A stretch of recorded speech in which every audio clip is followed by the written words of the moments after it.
எல்லோருக்கும் வணக்கம். முகாமைத்துவ சேவை உத்தியோகத்தர் சேவையில் உள்ள அதிசிறப்பு தர பதவிகளுக்கு ஆட்சேர்ப்பு செய்வதற்கான வரையறுக்கப்பட்ட போட்டி பரீட்சை தொடர்பான இன்னும் ஒரு வழிகாட்டல் செயல்முறைகளை சந்திப்பதில் மகிழ்ச்சி. இன்றைக்கும் நாங்கள் அலுவலக முறைமை மற்றும் முகாமைத்துவம் என்பவற்றை பொதுவாக உள்ளடக்கக்கூடிய அலுவலக முகாமைத்துவம் சார்ந்த சில விடயங்களை பேச இருக்கிறோம். என்னுடைய உத்தேசம் ஒன்று இருக்கிறது, அது தொடர்பாகவும் அறிய தருகிறேன். இங்க இந்த சம நேரத்தில் சேலமருள் இணைந்திருப்பவர்கள் மட்டுமல்ல, இந்த காணொலியை பார்ப்பவர்களும் தங்களுடைய கருத்துக்களை தெரியப்படுத்தலாம் என்பதற்காக எங்களுடைய சேலமருவினை அடுத்த சனிக்கிழமையோட நாங்கள் நிறைவு செய்யலாம் என்று சொல்லி நான் எதிர்பார்க்கிறேன். அடுத்து வருகின்ற சனிக்கிழமை, இன்றைக்கு செவ்வாய்க்கிழமை ஒரு சேலமர்வு இருக்கிறது என்றால் அடுத்து வருகிற வியாழன், வெள்ளி, சனி ஆகிய அடுத்த 3 சேலமர்வுகளோடு எங்களுடைய செயலமர்வு நாங்கள் நிறைவு செய்யலாம். உண்மையிலேயே நான் அதை வெள்ளிக்கிழமையோட நிறைவு செய்வோம் என்கிறதான் ஒரு உத்தேசமாக இருந்தேன். அப்படின்னு தான் இந்த பிள்ளைகளுக்கு படிக்கிறதுக்கு ஒரு வாரம் வரும். அடுத்த சனிக்கிழமை அவங்க எக்ஸாமுக்கு போகிறாங்க என்கிறதால ஒரு இன்னும் 2 நாட்கள் பேசினாலும் அடுத்து வருகிற வியாழன், வெள்ளி ஆகிய நாட்களில் பேசிக்கொண்டும் நிறைவு செய்யலாம். நீங்கள் இந்த 2 நாள் சேலமர்விலையும் பார்க்க வேண்டிய மிக முக்கியமானவை என்று நீங்கள் கருதுகிற ஒவ்வொரு இடங்களில் தேடியும் கிடைக்காது. அதுக்காக சாதாரணமாக இப்போது போய் அலுவலகம் என்றால் என்ன என்று கேள்வி அனுப்பக்கூடாது. எனக்கு நிச்சயமாக பார்க்க மாட்டேன். சரிதானே? உண்மையிலேயே தேடிக்கொள்வதற்கு கடினமான அல்லது தேடியும் கிடைக்காத பகுதிகள் தொடர்பாக எந்த பகுதியாக இருந்தாலும் சரி, தாபன விதிக்கோவை, பொதுச்சேவை ஆணைக்குழுவின் நடைமுறை விதிகள், நிதி ஒழுங்கு விதிகள், அல்லது பொது வினாத்தாள், அலுவலக முறைமை, அலுவலக முகாமை, அலுவலக நடைமுறைகள், பொது இந்த விடயங்கள் எதுவாக இருந்தால் அலுவலக முறைமைகள், முகாமைகள் அல்ல அலுவலக நடைமுறை இந்த மாதிரியாக அல்லது பொது வினாத்தாள் தொடர்பானதாக தாபன விதிக்கோவை, செயல் ஒழுங்கு விதிகள் அல்லது நிதி ஒழுங்கு விதிகள் எதுவாக இருந்தாலும் மிகவும் முக்கியமானவை என்று சொல்லி உங்களுக்கு குழப்பமாக இருக்கக்கூடிய வினாக்களை அனுப்பி வைத்தால் அவற்றையும் செயலமர்வுகள் நாங்கள் சேர்த்துக்கொள்ளக்கூடியதாக இருக்கும். மற்றது என்னுடைய அபிப்பிராயம் சரி என்று நினைக்கிறேன். உண்மையில இப்பவே நீங்க திருப்பி பார்க்கறதுக்கு நேரம் வேணும். அப்போ தொடர்ந்தும் செயலமர்வு நடத்தி கொண்டிருப்பது பொருத்தமானதாக இருக்காது என்று நான் கருதுகிறேன். இயலுமானவர்கள் அடுத்து வருகிற ஒரு வாரம் விடுமுறை எடுக்க முடியுமாக இருந்தால் ஒரு சில நாட்களாவது விடுமுறை பெற்றுக்கொண்டு செயலாற்றுவது, பரீட்சைக்காக செயற்படுவது நல்லது. இல்லை அலுவலகம் போனால் நான் வீட்டை இருக்கிறத விட படிப்பனு இருக்கக்கூடிய சூழ்நிலை இருந்தால் அப்படியும் எடுத்துக்கொள்ளலாம். அது உங்களுக்கு பொருத்தமான வகையில் நீங்கள் அதை ஒழுங்கமைச்சு கொடுங்க. சரி, இன்றைக்கு நான் சில ஒரு 15 வருடங்கள் அல்லது அதற்கு முற்பட்ட காலம், 15 வருடங்களுக்கு சற்று முன்பின்னான காலப்பகுதிகளில் வந்த சில வினாக்களை உங்களோட கலந்துரையாட போகிறேன். அது சில வேளைகளில் மீள வரலாம். கொஞ்சம் நீண்ட காலத்துக்கு முன்பாக கேட்கப்பட்டவற்றை இப்போது நாங்கள் பெற்றுக்கொள்வது கடினமாக இருக்கிறது. அது பலருடைய ஞாபக அடுக்குகளில் இல்லை. அது வினாத்தாள தயாரிப்பவர்களிடமும் இல்லாமல் இருக்கலாம். ஆகவே இந்த அடிப்படையில் சில வேளைகளில் அவ்வாறான வினாக்கள் அமையக்கூடும் என்பதால ஒரு மீளாய்வாக இன்றைக்கு நாங்கள் அதை பேச இருக்கு. சரி, 2006ஆம் ஆண்டு கேட்டுக்கிறாங்க. அப்போது அரச முகாமைத்துவ உத்தியோகத்தர்கள் அதி உயர் சேவை என்று சொல்லி, அதி உயர் வகுப்பு என்று சொல்லி இருந்தது. அரச முகாமைத்துவ உத்தியோகத்தர்கள் அதி உயர் தரத்துக்கான பரீட்சையாக 2006ஆம் ஆண்டு அனுமதிக்கப்பட்டு 2007ஆம் ஆண்டு நடைபெற்ற பரீட்சையில ஒரு கேள்வி கேட்டிருக்கிறார்கள். தற்கால பணிக்குழு ஆட்சியின் சிறப்பியல்புகள் யாவை என்று சொல்லி கேட்டிருக்காங்க. பியூரோகிரசி என்று சொல்லி ஆங்கிலத்தில் அதை கொடுத்தும் இருக்கிறார்கள். அப்ப அதிகாரத்துவம், பணிக்குழு ஆட்சி போன்ற வெவ்வேறு பெயர்களாலே அழைக்கப்படுகிறது பியூரோகிரசி. இதனுடைய சிறப்பியல்புகளவை என்று சொல்லி கேட்டிருக்கிறார்கள். இங்கு அவர்கள் வழங்கி இருக்கக்கூடிய விடைகள் நாங்கள் ஏற்கனவே இந்த விடயத்தை கொஞ்சம் படிச்சிருக்கிறோம் என்று நினைக்கிறேன். பணிக்குழு ஆட்சி சம்பந்தமான கோட்பாட்டை முன்வைத்தவர் யார் என்று தனியாக கேட்கப்பட்டால் விடை எழுதக்கூடியதாக ஞாபகம் வச்சிருக்க வேணும். Max Weber MAXWEBER, Max Weber என்கின்ற அறிஞர்னால முன்வைக்கப்பட்ட ஒரு கோட்பாடு பணிக்குழு ஆட்சி கோட்பாடு. அவர் முன்வைக்கப்பட்ட பணிக்குழு ஆட்சி கோட்பாட்டினுடைய பிரதானமான இயல்புகள் வளமையான அடிப்படையில் உயர்மட்ட பதவிகளின் நிலைகளை காட்டத்தக்கவாறான ஒரு கட்டமைப்பு ஒன்று காணப்படும். இன்னொரு விதமாக நாங்கள் சொன்னால் அங்க மிகவும் நியமமாக வரையறை செய்யப்பட்ட ஒரு அதிகார படிமுறை அமைப்பு அமைந்திருக்கும். இரண்டாவது, சட்டங்கள், விதிகள், பிரமாணங்கள், ஒழுங்கு விதிகள் போன்றவை அமைக்கப்பட்டு அவற்றுக்கு அமைவான முகாமைத்துவம் நடைபெறும். மூன்றாவது, நிறுவனத்தினுடைய மேல்நிலையை மையப்படுத்திய அல்லது உள்ளார்ந்த நடவடிக்கைகளை மையப்படுத்தி அல்லது நிறுவனத்தினுடைய ஒரு தூர நோக்கு, ஒரு இலக்கு ஒன்று அமைக்கப்பட்டு அதற்கேற்ப நிறுவனத்தினுடைய செயற்பாடுகள் கட்டமைக்கப்பட்டிருக்கு. அங்கு அலுவலர்களுடைய தகமைக்கேற்ப அறிவு, திறன், தகமை என்பவற்றுக்கு ஏற்ப அவர்களுக்கான வேலை வாய்ப்பு, பதவி உயர்வு போன்ற நடைமுறைகள் மேற்கொள்ளப்படும். தகுதி, திறமை, அனுபவம் போன்றவற்றினுடைய அடிப்படையில் அங்க வழங்கி இருக்கிறது தொழில்நுட்ப திறன்கள் என்று போட்டிருக்கிறார்கள், தொழில்நுட்ப தகமை என்று போட்டிருக்கிறார்கள். தொழில் சார்ந்த அவர்களுக்கான கல்வி தகுதி, திறமை, அனுபவம், கொண்டிருக்கும் திறன்கள் என்பவற்றின் அடிப்படையில் இருக்கும். இங்கு அவர்களுக்கான விசுவாசம் அல்லது விருப்பின் அடிப்படையில் வழங்கப்படுவதில்லை. ஊழியர்களுக்கான உரிமைகள், கடமைகள், பொறுப்புகள், அதிகாரங்கள் போன்றவை விதிகளால் வரையறை செய்யப்பட்டிருக்கும்.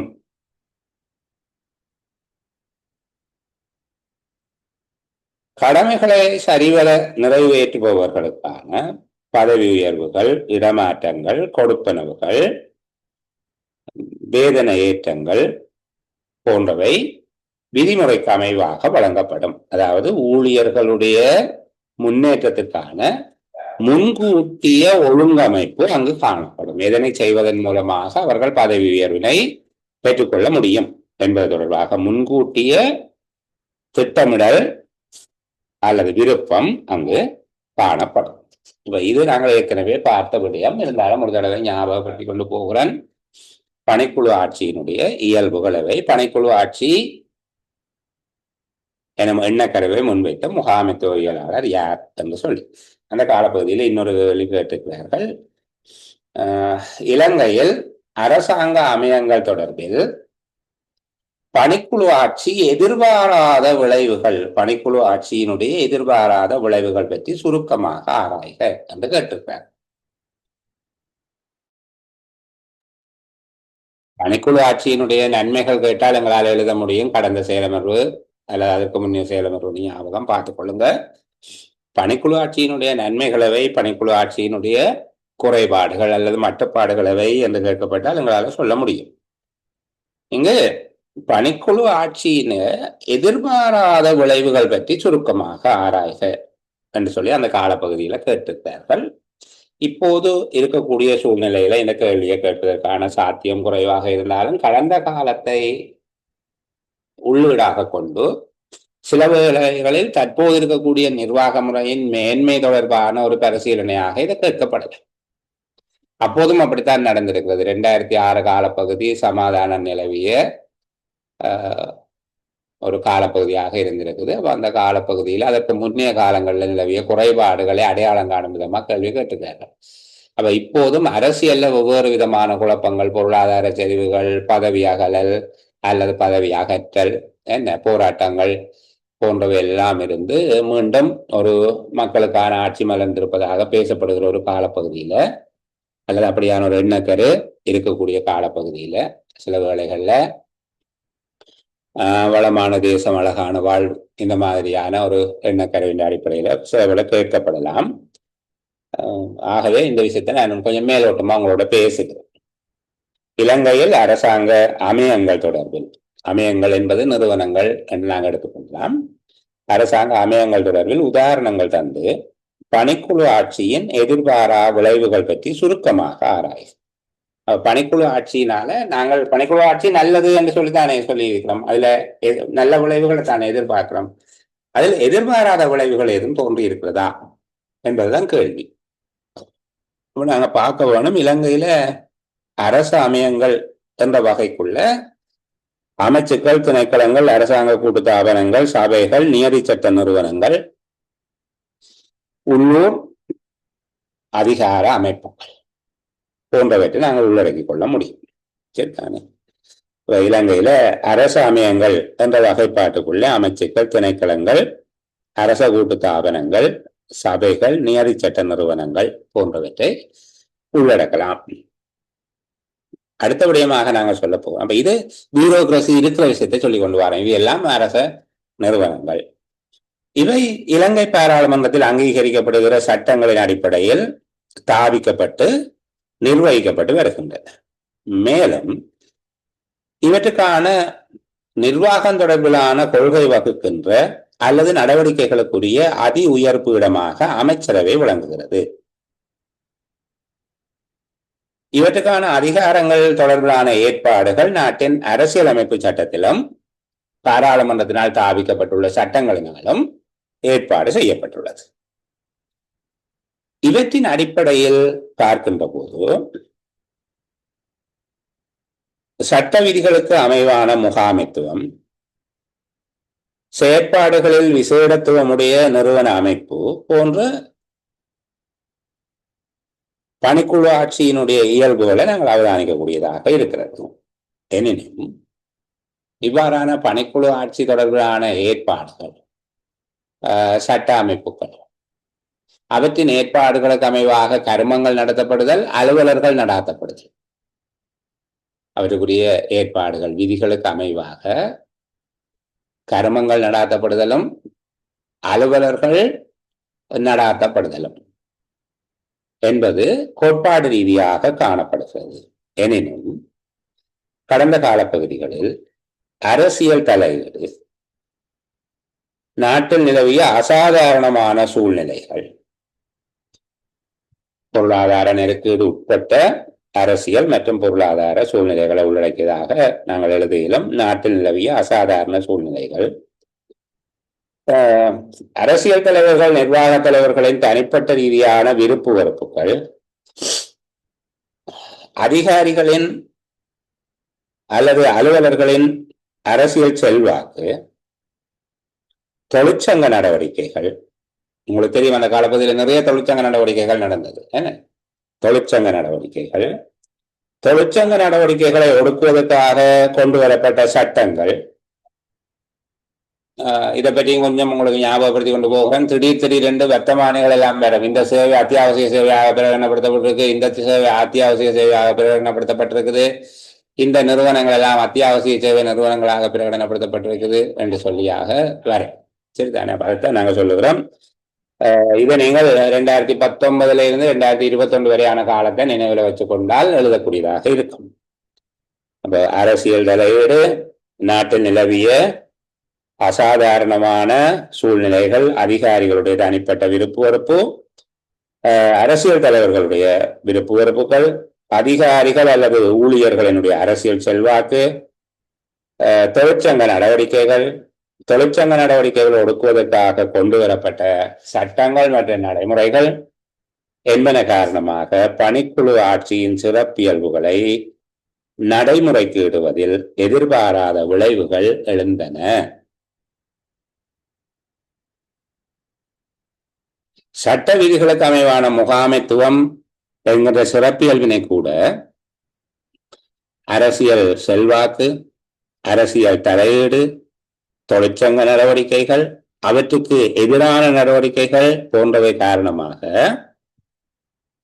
இறுக்கமான முறையில் அமுல்படுத்த முடியாத நிலை தோன்றியதை அவதானிக்க முடிந்தது.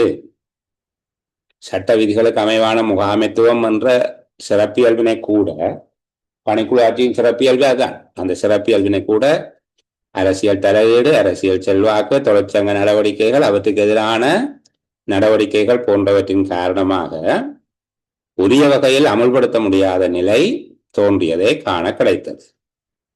அரசாங்க நிறுவனங்களின் தூரநோக்கு என்ற சிறப்பியல்பினை பற்றி உயர்நிலை முகாமை மட்டத்தில் உள்ளவர்கள், உயர்நிலை முகாமையாளர்கள், நிர்வாகிகள் குறிப்பிடத்தக்க அளவு கவனம் செலுத்தி ஆக்கபூர்வமாக செயற்பட்டதை சந்தேகத்துக்கு இடமின்றி உறுதிப்படுத்த முடியவில்லை. அவர்கள் செயற்படவில்லை என்று சொல்லக்கூடாது, செயற்பட்டார்கள் என்பதை சந்தேகத்துக்கு இடமின்றி அல்லது திட்டவட்டமாக உறுதிப்படுத்த இயலாது இருந்தது.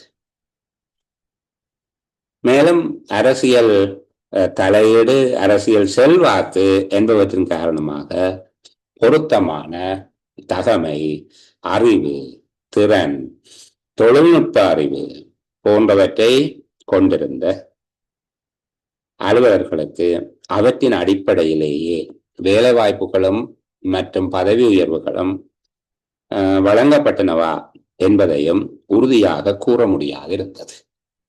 இந்த நாங்கள் நழுவி கொண்டு போகிறது உங்களே விளங்க, இப்படிதான் நடந்ததுன்னு அடித்து சொல்லக்கூடாது, எங்களால் உறுதியாக சொல்ல முடியாமல் இருந்தது. அதாவது தகுதி, திறமை, உழைப்பு, நிறுவனத்தின் மீதான ஈடுபாடு, தொழில்நுட்ப ரீதியான தேர்ச்சி ஆகியவற்றை மாத்திரம் கொண்டிருந்தவர்களுக்கே நியமனம், பதவி உயர்வு போன்றவை வழங்கப்பட்டனவா என்பதை உறுதியாக கூற முடியாது இருந்தது. அவ்வாறே அவர்களுடைய சேவை அடிப்படையிலான அவர்களுடைய திறமை, ஆற்றல், அர்ப்பணிப்பு என்பவை அடிப்படையிலான ஊழியர்களுக்கான தரமிடல்கள், ஊழியர்கள் மீதான கரிசனைகள் முழுமையாக இருந்தது என்பதை உறுதிப்படுத்திக் கொள்ள முடியவில்லை. எனவே அரச நிர்வாகத்தை பாதிக்கின்ற அரச அலுவலர்களுக்கு நிர்வாகத்தின் மீதான நம்பிக்கையினம் என்பது அவதானிக்கப்பட்டிருந்தது.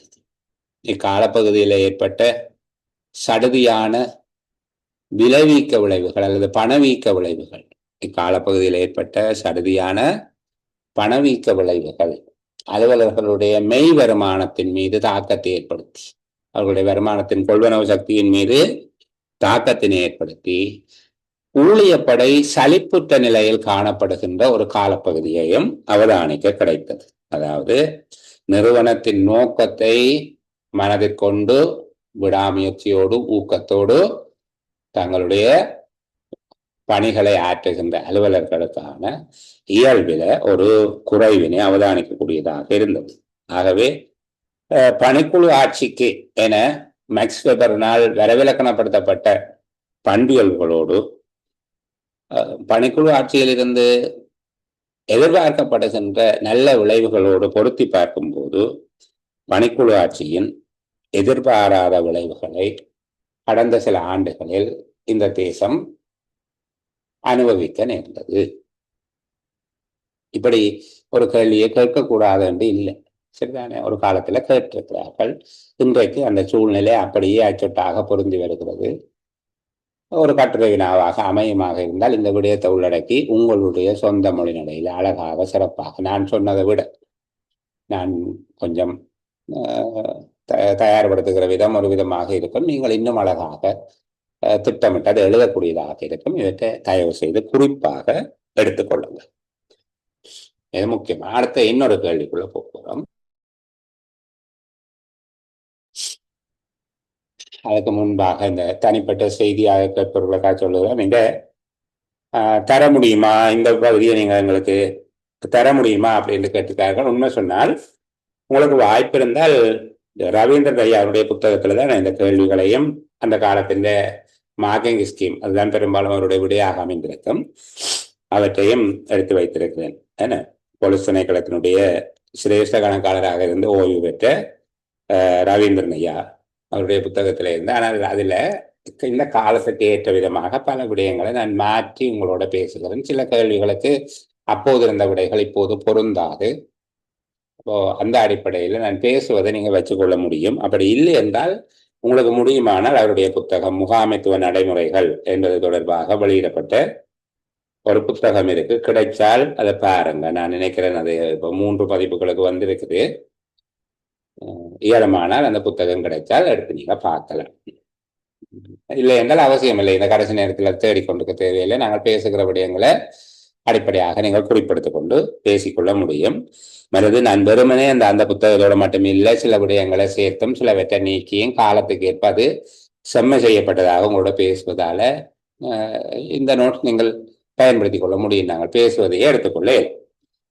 சரி, அப்ப அடுத்த கேள்விக்கு போகும். நான் கையளிப்பின் படிமுறைகள் எவை என்று சொல்லி ஒரு கேள்வி கேட்டிருக்கிறார்கள். கையளிப்பின் படிமுறைகள். இந்த கையளிப்பு என்பது எதை கேட்கிறார்கள்? அதிகார கையளிப்பை கேட்கிறாங்களா என்று பார்த்தா, பொதுவாக அதிகாரம் ஒன்று கையளிக்கப்படுமாக இருந்தால் அங்கு கடமைகளும் பொறுப்புகளும் கையளிக்கப்படும். வெறும் அதிகாரம் மட்டும் கையளிக்கப்படுவதில்லை, அவர்களுடைய கடமைகளும் பொறுப்புகளும் கையளிக்கப்படும். இந்த கையளிப்பின் படிமுறைகள் என்று கேட்கிறது. நீங்கள் வேலை கையளிப்புன்னு கேட்டாலும் இதே விடயத்தை தான் கருதி கொள்ள வேண்டும். சரிதானே? பணிகளை கையளித்தல், வேலை கையளிப்பு. அப்போ இந்த கையளிப்பின் போது பின்பற்றப்படுகின்ற படிமுறைகள் எவை என்று கேட்டுக்கிறாங்க. நாங்கள் விளங்கக்கூடியதாக முற்கதைப்போம். அதுக்கு பிறகு அதுக்கு உரிய விடை எழுதும் விதத்தை பார்ப்போம்.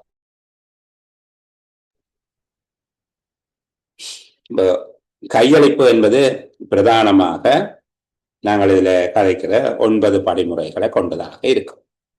ஒன்று, செய்யப்பட வேண்டிய வேலையை வரையறை செய்தல். செய்யப்பட வேண்டிய வேலையை வரையறை செய்தல். நாங்கள் அதை பார்த்து வச்சிருக்கிறோம். வேலை வரையறை என்பது வேலை விவர கூற்று என்று சொல்லியும் நாங்கள் பார்த்து வச்சிருக்கிறோம். சரிதானே?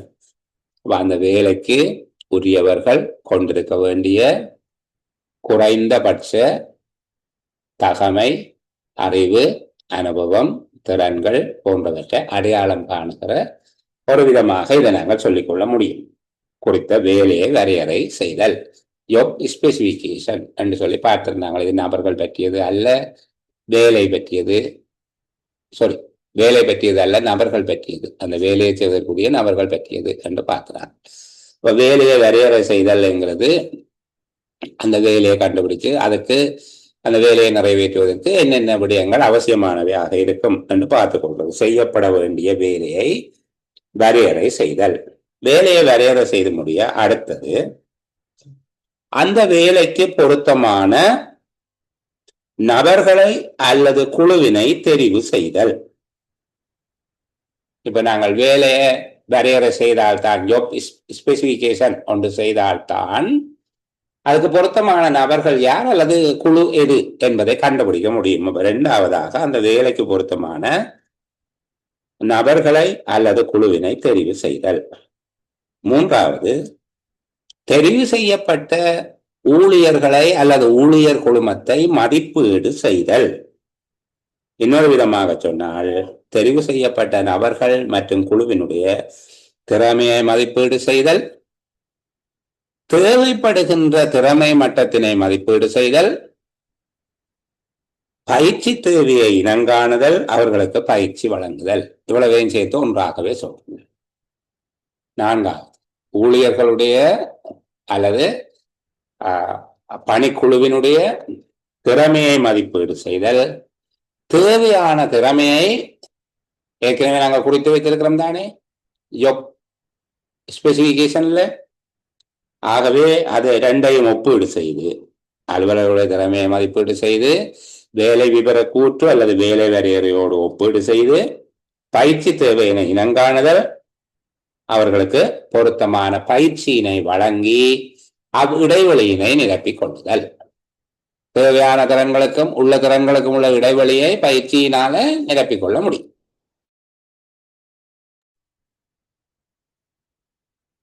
தெரிவு செய்யப்பட்டவர்களுக்கு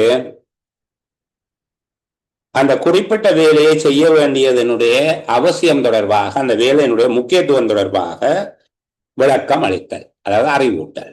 குறித்த வேலையின் முக்கியத்துவம் தொடர்பாக தெரிவு செய்யப்பட்ட நபர்களுக்கு அல்லது பணியாளர் குழுவினருக்கு விளக்கம் அளித்தல். எதிர்பார்க்கப்படும் பெறுபேறினை குறித்து காட்டல். இந்த வேலையை நிறைவேற்றுவதன் மூலமாக அடைய எதிர்பார்க்கப்படுகின்ற ரிசல்ட் என்ன, அடைய எதிர்பார்க்கப்படுகிற பெறுபேறினை குறிப்பிட்டு காட்டல். தேவைப்படுகின்ற வளங்களை கவனத்துக்கு எடுத்தல்.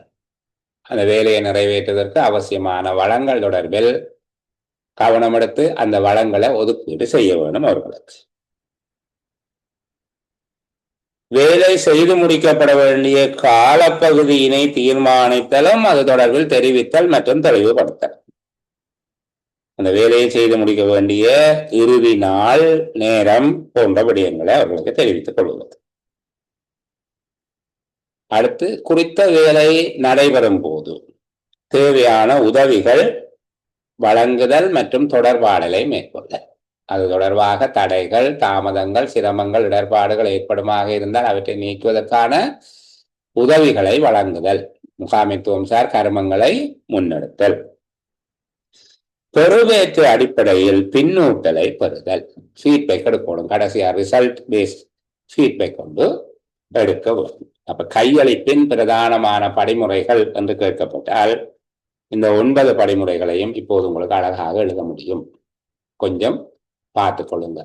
இது நான் சொல்லுகிற பெரும்பாலானவை கட்டுரை வினாக்களாக நீங்கள் எதிர்பார்க்கக்கூடியதாக இருக்கும். இறுதியாக வரக்கூடிய கட்டுரை வினாக்களினுடைய வினாத்தாள் நிறைவு பகுதியில் இருக்கிற கட்டுரை வினாக்கள்ல இவற்றை நாங்கள் எதிர்பார்க்கக்கூடியதாக இருக்கும்.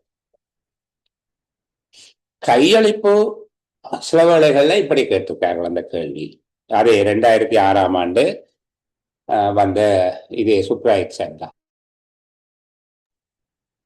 அதுல கேட்டிருக்கிறார்கள், உமது அமையத்தில் கையளிப்பு செய்யப்படும் விதத்தை,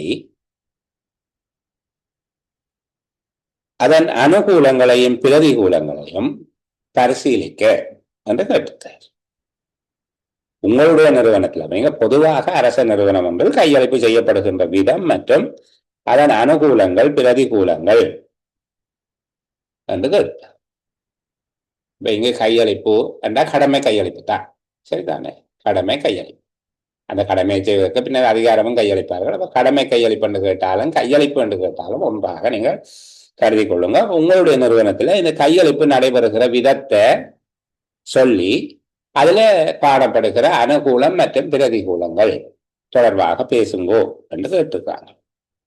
அப்ப நீங்கள் எமது அமையத்தை பொறுத்தவரையில் அல்லது எமது நிறுவனத்தை பொறுத்தவரையில் அரசு நிறுவனம் என்ற அடிப்படையில் அரசின் கொள்கைகள், அதற்கு அமைவான திட்டங்கள்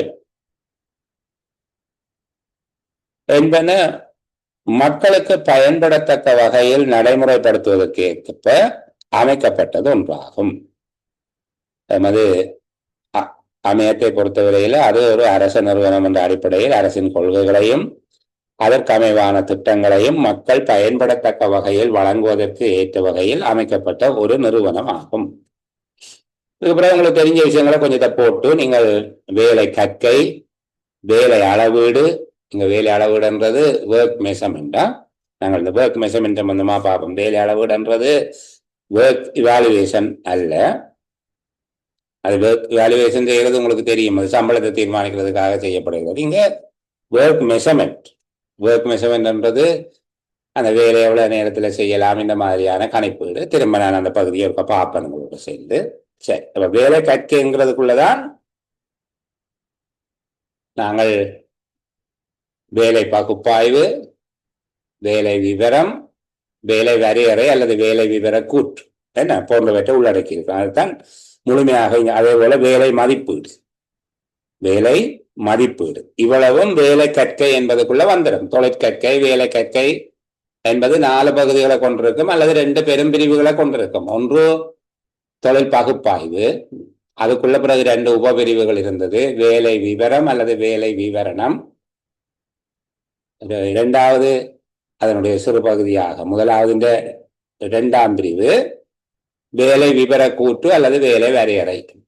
இரண்டாவது பெரிய விடயமாக நாங்க சொன்னாங்க வேலை மதிப்பீடு அல்லது வேலை பெறுமதியிடல், ஒர்க் இவாலுவேஷன். சரிதானே? அடுத்த விடயமாக நாங்கள் இந்த வேலை கற்கையை விட இன்னொன்று சொல்லுகிறோம் வேலை அளவீடு, அது ஒர்க் மெஷர்மெண்ட். இப்ப வேலை கற்கை வேலை முதல்ல என்ன சொன்னாங்க, எங்களுடைய அரசாங்க நிறுவனம் என்றபடியால இது அரசின் கொள்கைகளையும் அதற்கு அமைவாக அமைந்த திட்டங்களையும் மக்களுக்கு பயன்படுத்தக்க வகையில் வழங்குவதற்காக அமைக்கப்பட்டிருக்கிறது. இங்கு வேலை கற்கை வேலை அளவீடு என்பன மேற்கொள்ளப்பட்டு அதற்கு ஏற்றபடி உயர்நிலை அதிகாரிகள் மேற்கொள்ள வேண்டிய வேலைகள் இனங்காண்கிறார்கள், அவைகள் பகிர்ந்தளிக்கப்படுகிறது. இங்கு உயர்நிலை அதிகாரிகள் மேற்கொள்ள வேண்டிய வேலைகள் இனங்காணப்பட்டு அவைகள் அவர்களுக்கு பகிர்ந்தளிக்கப்படுகிறது. அவ்வாறே வெவ்வேறு முகாமைத்துவ மட்டங்களில் தரப்படிநிலைகளில் உள்ள அலுவலர்களுக்குரிய வேலைகள் அடையாளம் காணப்பட்டு அவர்களுக்கு அவ்வேலைகள் பகிர்ந்தளிக்கப்படுகின்றன. இவ்வாறு பகிர்வதனை இலகுவாக்கும் பொருட்டு ஒழுங்கமைப்பு வரைபடம் வரையப்பட்டு கடமை பகிர்ந்தளிப்பு இடம்பெறுகின்ற விதம் சுருக்கமாக காட்டப்படுகிறது. எங்களுடைய அலுவலகத்துல ஒழுங்கமைப்பு வரைபடம் ஒன்று வரையப்பட்டு இங்கு வேலைகள் எவ்வாறு பகிரப்பட்டுள்ளது என்பது தொடர்பாக சுருக்கமாக அது காட்டப்படுகிறது. அங்கு ஒவ்வொரு அலுவலர்களுக்குமான கடமை பொறுப்புகள் அதிகாரங்கள் என்பவை அவர்களுக்குரிய தொழில் விவரணம் மூலமாக பகிர்ந்தளிக்கப்படுகின்றன. கடமை பட்டியல் மற்றும் தொழில் விவரணம் என்பவற்றின் ஊடாக பகிர்ந்தளிக்கப்படுகிறது. அப்ப இங்க பாருங்க, இந்த பகிர்வை எவ்வளவு அழகா சொல்லி இருக்கிறோம், எவ்வாறு பகிர்ந்தளிக்கப்படுகிறது. ஒன்று, எங்களுடைய நிறுவனம் பாதிக்கப்பட்டதனுடைய நோக்கம் அது எப்படி செயற்படுகிறது. எங்கள் அமையத்தை பொறுத்தவரையில அது ஒரு அரச நிறுவனம் என்ற வகையில் அரசின் கொள்கைகளையும் அதற்கு அமைவான திட்டங்களையும் மக்கள் பயன்படுத்தக்க வகையில் வழங்குவதற்காக அமைக்கப்பட்டிருக்கிறது. இரண்டாவது விடயம் என்ன சொல்லுகிறோம், இங்கே வேலை கற்கை வேலை அளவீடு என்பன மேற்கொள்ளப்பட்டு, நான் இங்க வேலை கற்கையை பெருந்து விளக்கமாக சொல்லிக் கொண்டிருக்கீல, வேலை கற்கை வேலை அளவீடு என்பன மேற்கொள்ளப்பட்டு அதற்கு ஏற்றவாறு உயர்நிலை அதிகாரிகள் மேற்கொள்ள வேண்டிய வேலைகள் இனங்காணப்பட்டு அவர்களுக்கு பகிரப்படுகிறது. உயர்நிலை அதிகாரிகளுக்கு அப்படி பொறுப்பை பகிர்றோம் என்று சொல்லிட்டு, இதன் பொருட்டு ஒழுங்கமைப்பு வரைபடம் கொண்டு வரையப்பட்டு கடமை பகிர்ந்தளிப்பு இடம்பெறுகிற விதம் சுருக்கமாக காட்டப்பட்டது. ஏனைய அலுவலர்களுக்கும் ஒவ்வொரு முகாமை மட்டங்களிலும் அலுவலர் தரப்படிநிலைகளிலும் இருக்கக்கூடிய அலுவலர்களுக்கும் இந்த ஒழுங்குமுறைக்கு அமைவாக அவர்களுக்குரிய கடமைகள் பொறுப்புகள் அதிகாரங்கள் என்பவை பகிர்ந்தளிக்கப்படுகின்ற விதம் இங்கு காட்டப்படுகிறது. அவர்களுக்கான கடமை பொறுப்புகள் கடமை பட்டியல் அல்லது தொழில் விவரணம் மூலமாக, கடமை பட்டியல் அல்லது தொழில் விவரணம் அல்லது போட தேவை செய்து போடுவோம். கடமை பட்டியல் தொழில் விவரணம் என்பவை மூலமாக தெளிவுறுத்தப்பட்டு பகிரப்படுகிறது. உயர் அதிகாரிகளுக்கு நிதி சார்ந்த கடமைகள் நிதி பிரமாணம் 135 அமைவாக பொருத்தமான அடிப்படையில் பகிர்ந்தளிக்கப்படுகிறது.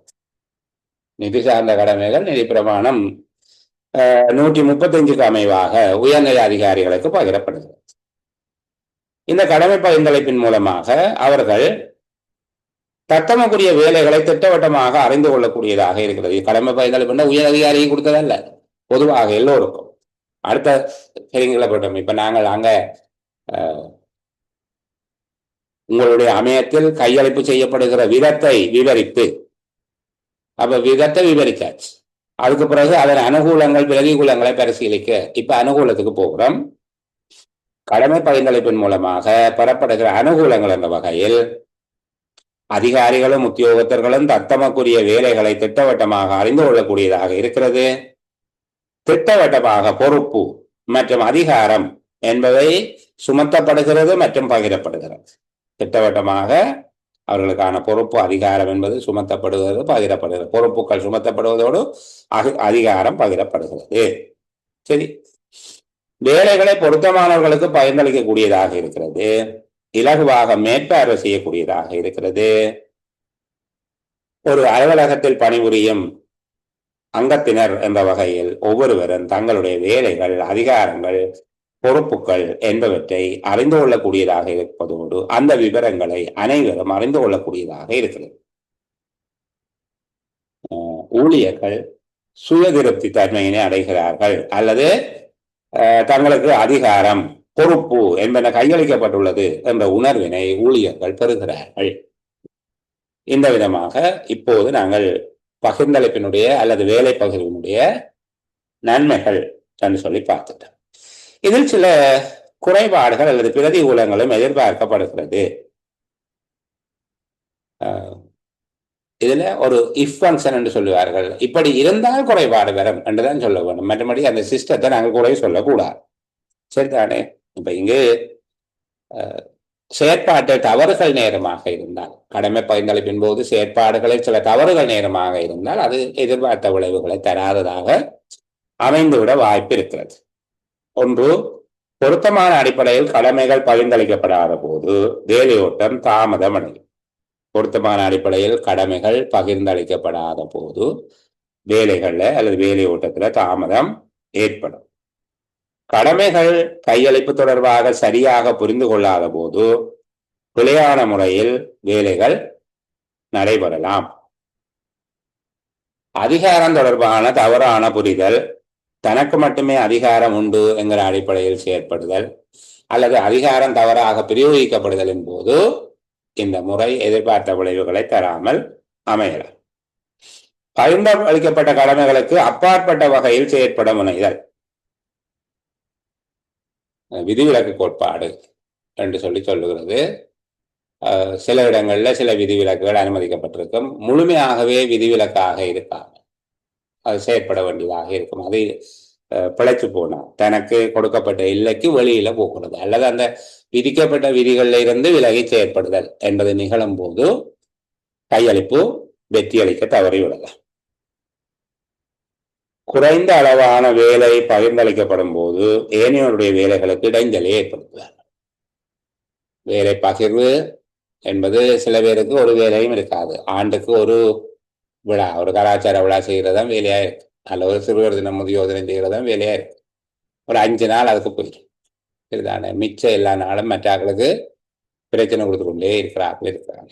அப்பதான் சொல்றாங்க, குறைந்த அளவிலான வேலை பகிர்ந்தளிக்கப்படும் போது ஏனையோருடைய வேலைகளுக்கு இடையூறுகள் ஏற்படுவதற்கு வாய்ப்பு இருக்கும்.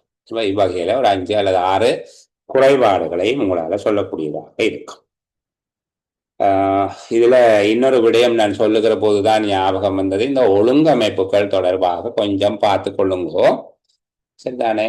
அந்த ஒழுங்கமைப்பு தொடர்பில் நேரம் கிடைச்சால் நாங்கள் பார்க்கலாம். நான் மறந்து போனாலும் எனக்கு நாளைக்கு யாராவது மெசேஜ் போடுங்க. ஒழுங்கமைப்பு தொடர்பிலான ஒரு தமிழ் மொழியிலான நோட்ஸ் ஒன்று அனுப்பி விடுகிறேன். ஒரு மணி தியாலமோ 2 மணி தியாலமோ செலவு செய்து கொஞ்சம் வாசித்து கொள்ளுங்க. அந்த தமிழ்ல இருக்கிற குறைபாடுகளுக்கு நான் பொறுப்பாக முடியாது, ஆனால் ஓரளவுக்கு நீங்கள் அதை புரிந்து கொள்ளக்கூடியதாக இருக்கும். அதிக அளவுக்கு போக வேண்டாம். அல்லது நண்பர் அமல்ராஜின் புத்தகத்தில் இருக்கிறது அந்த ஒழுங்கமைப்பு தொடர்பான ஒழுங்கமைப்பு வடிவங்கள், நேர்கோட்டு ஒழுங்கமைப்பு, செயற்பாட்டு ஒழுங்கமைப்பு, வரிசை ஒழுங்கமைப்பு, இந்த மாதிரியாக சில ஒழுங்கமைப்புகள் இருக்கு. அதை பற்றி கொஞ்சம் நாங்கள் நேரம் கிடைக்கா பேசுவோம். சரி, இப்போ இதுல ஒழுங்கமைப்பு வரைபடம், ஒழுங்கமைப்பு வரைபடம் சம்பந்தமாக ஏற்கனவே நாங்கள் கதைச்சிட்டோம் கடந்த காணொலிகளில். அது இதுக்கு ஒழுங்கமைப்பு வரைபடம் 3 விதமாக அமையும். ஒழுங்கமைப்பு வரைபடம் என்றால் என்ன, அதனுடைய நன்மை என்ன, குறைபாடு என்ன என்றெல்லாம் பேசி இருக்கிறபடியால அந்த பகுதிகளை மூல நினைவூட்டுறதுக்கு ஒரு சந்தர்ப்பமாக பயன்படுத்தி கொள்ளுங்கள். அடுத்தது கொஞ்சம் தேடி படிச்சு கொள்ளுங்கோ. தமிழ்ல தேட வேண்டாம், ஆங்கிலத்துல தேடுங்கோ. லீடர்ஷிப் குவாலிட்டிஸ் என்று சொல்லி தேடுங்க. தலைமைத்துவ பண்புகள் வெப்சைட்ல இருக்கும். எனக்கு ஞாபகம் இருக்குது, ஒரு மேனேஜ்மெண்ட் தொடர்பான வெப்சைட்ல 24 பண்புகள் போட்டிருந்தாங்க. இந்த வெப்சைட் எனக்கு ஞாபகத்தில் இல்லை, பெயர் ஆங்கிலத்துல இருந்தது. ஆங்கிலத்திலேயே தேடுங்க, லீடர்ஷிப் குவாலிட்டிஸ்ன்னு சொல்லி தேடுங்க. ஓரளவுக்கு அந்த ஒவ்வொரு பண்பையும் புரிந்து கொள்வதற்கு பாருங்க. பெரும்பாலும் எல்லாத்த கையிலையும் கணனி இருக்கும் அல்லது அலுவலகத்துல கணனி இருக்கும். 1 மணி நேரம் செலவு செய்து கொள்ளுங்க. முடிஞ்சால் அதை பிரிண்ட் எடுத்துக் கொடுங்க. லீடர்ஷிப் குவாலிட்டிஸ் கொஞ்சம் பார்த்து கொள்ள வேணும். தலைமைத்துவ இயல்புகள் அல்லது தலைமைத்துவ பண்புகள், தலைமைத்துவத்துக்கான தகமைகள் என்பதாக கேட்டுக்கொள்ளலாம். அடுத்தது டைப்ஸ் ஆஃப் லீடர்ஷிப், தலைமைத்துவத்தினுடைய வகைகள். சரிதானே? ஓரளவுக்கு இந்த விஷயத்தை மேலால பார்த்து கொள்ளுங்க. தலைமைத்துவம் தொடர்பில் நாங்கள் சுத்தமாக கதைக்க இல்லை. தலைமைத்துவம் என்றால் என்ன என்கிற ஒரு கேள்வி ஒன்று இருக்கு. சரிதானே? தலைமைத்துவம் என்று சொல்வது ஏனையோர் மீது செல்வாக்கை செலுத்தக்கூடியவர்.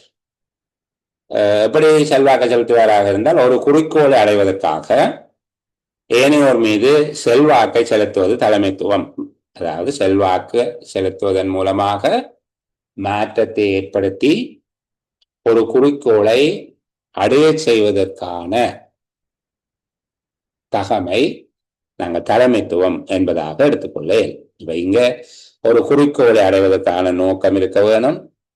2வது, ஏனையோர் மீது செல்வாக்கு செலுத்துவதற்கான திறன் இருக்க வேணும். அவ்வாறு செல்வாக்கு செலுத்துவதன் மூலமாக அவர்களை இலக்கு நோக்கி செயற்பட வைக்கக்கூடிய பண்பு என்று இருக்க வேணும். இப்படி இருந்தால் அது தலைமைத்துவம் என்று சொல்லி நாங்கள் சொல்லுவோம். இங்கு தலைமைத்துவம் என்பது ஒரு தலைவரை பின்தொடர்பவர்களை உருவாக்குவதாக இருக்கு. அவருடைய செல்வாக்கின் காரணமாக, இன்ஃப்ளூயன்ஸை அவர்கள் செலுத்துகிற அந்த செல்வாக்கின் காரணமாக அவர்கள் மீது செல்வாக்கை பிரயோகித்து தன்னை பின்தொடர்பவர்கள் மீது, இங்க பணியாளர்கள் என்று சொல்லக்கூடாது. பணியாளர்கள் என்று சொன்னால் முகாமையாளராக மாறிடும். பணியாளர்களும் முகாமையாளர்களும் வேற. இங்க தலைவர் என்பவர் இருப்பார். அதாவது ஒரு குறிக்கோள், ஏதேனும் ஒரு குறிக்கோள் ஒன்றை அடைவதற்காக ஏனையோர் மீது, ஏனையோருடைய நடத்தைகளின் மீது அல்லது ஏனையோரின் மீது செல்வாக்கினை பிரயோகித்து அவர்களை குறித்த குறிக்கோளினை அடையும் வகையில் செயற்பட தூண்டக்கூடிய செல்வாக்கை கொண்டிருப்பவர் தலைவர். அவ்வாறு செல்வாக்கை கொண்டிருப்பது தலைமைத்துவம் என்று சொல்லி அழைக்கப்படுகிறோம்.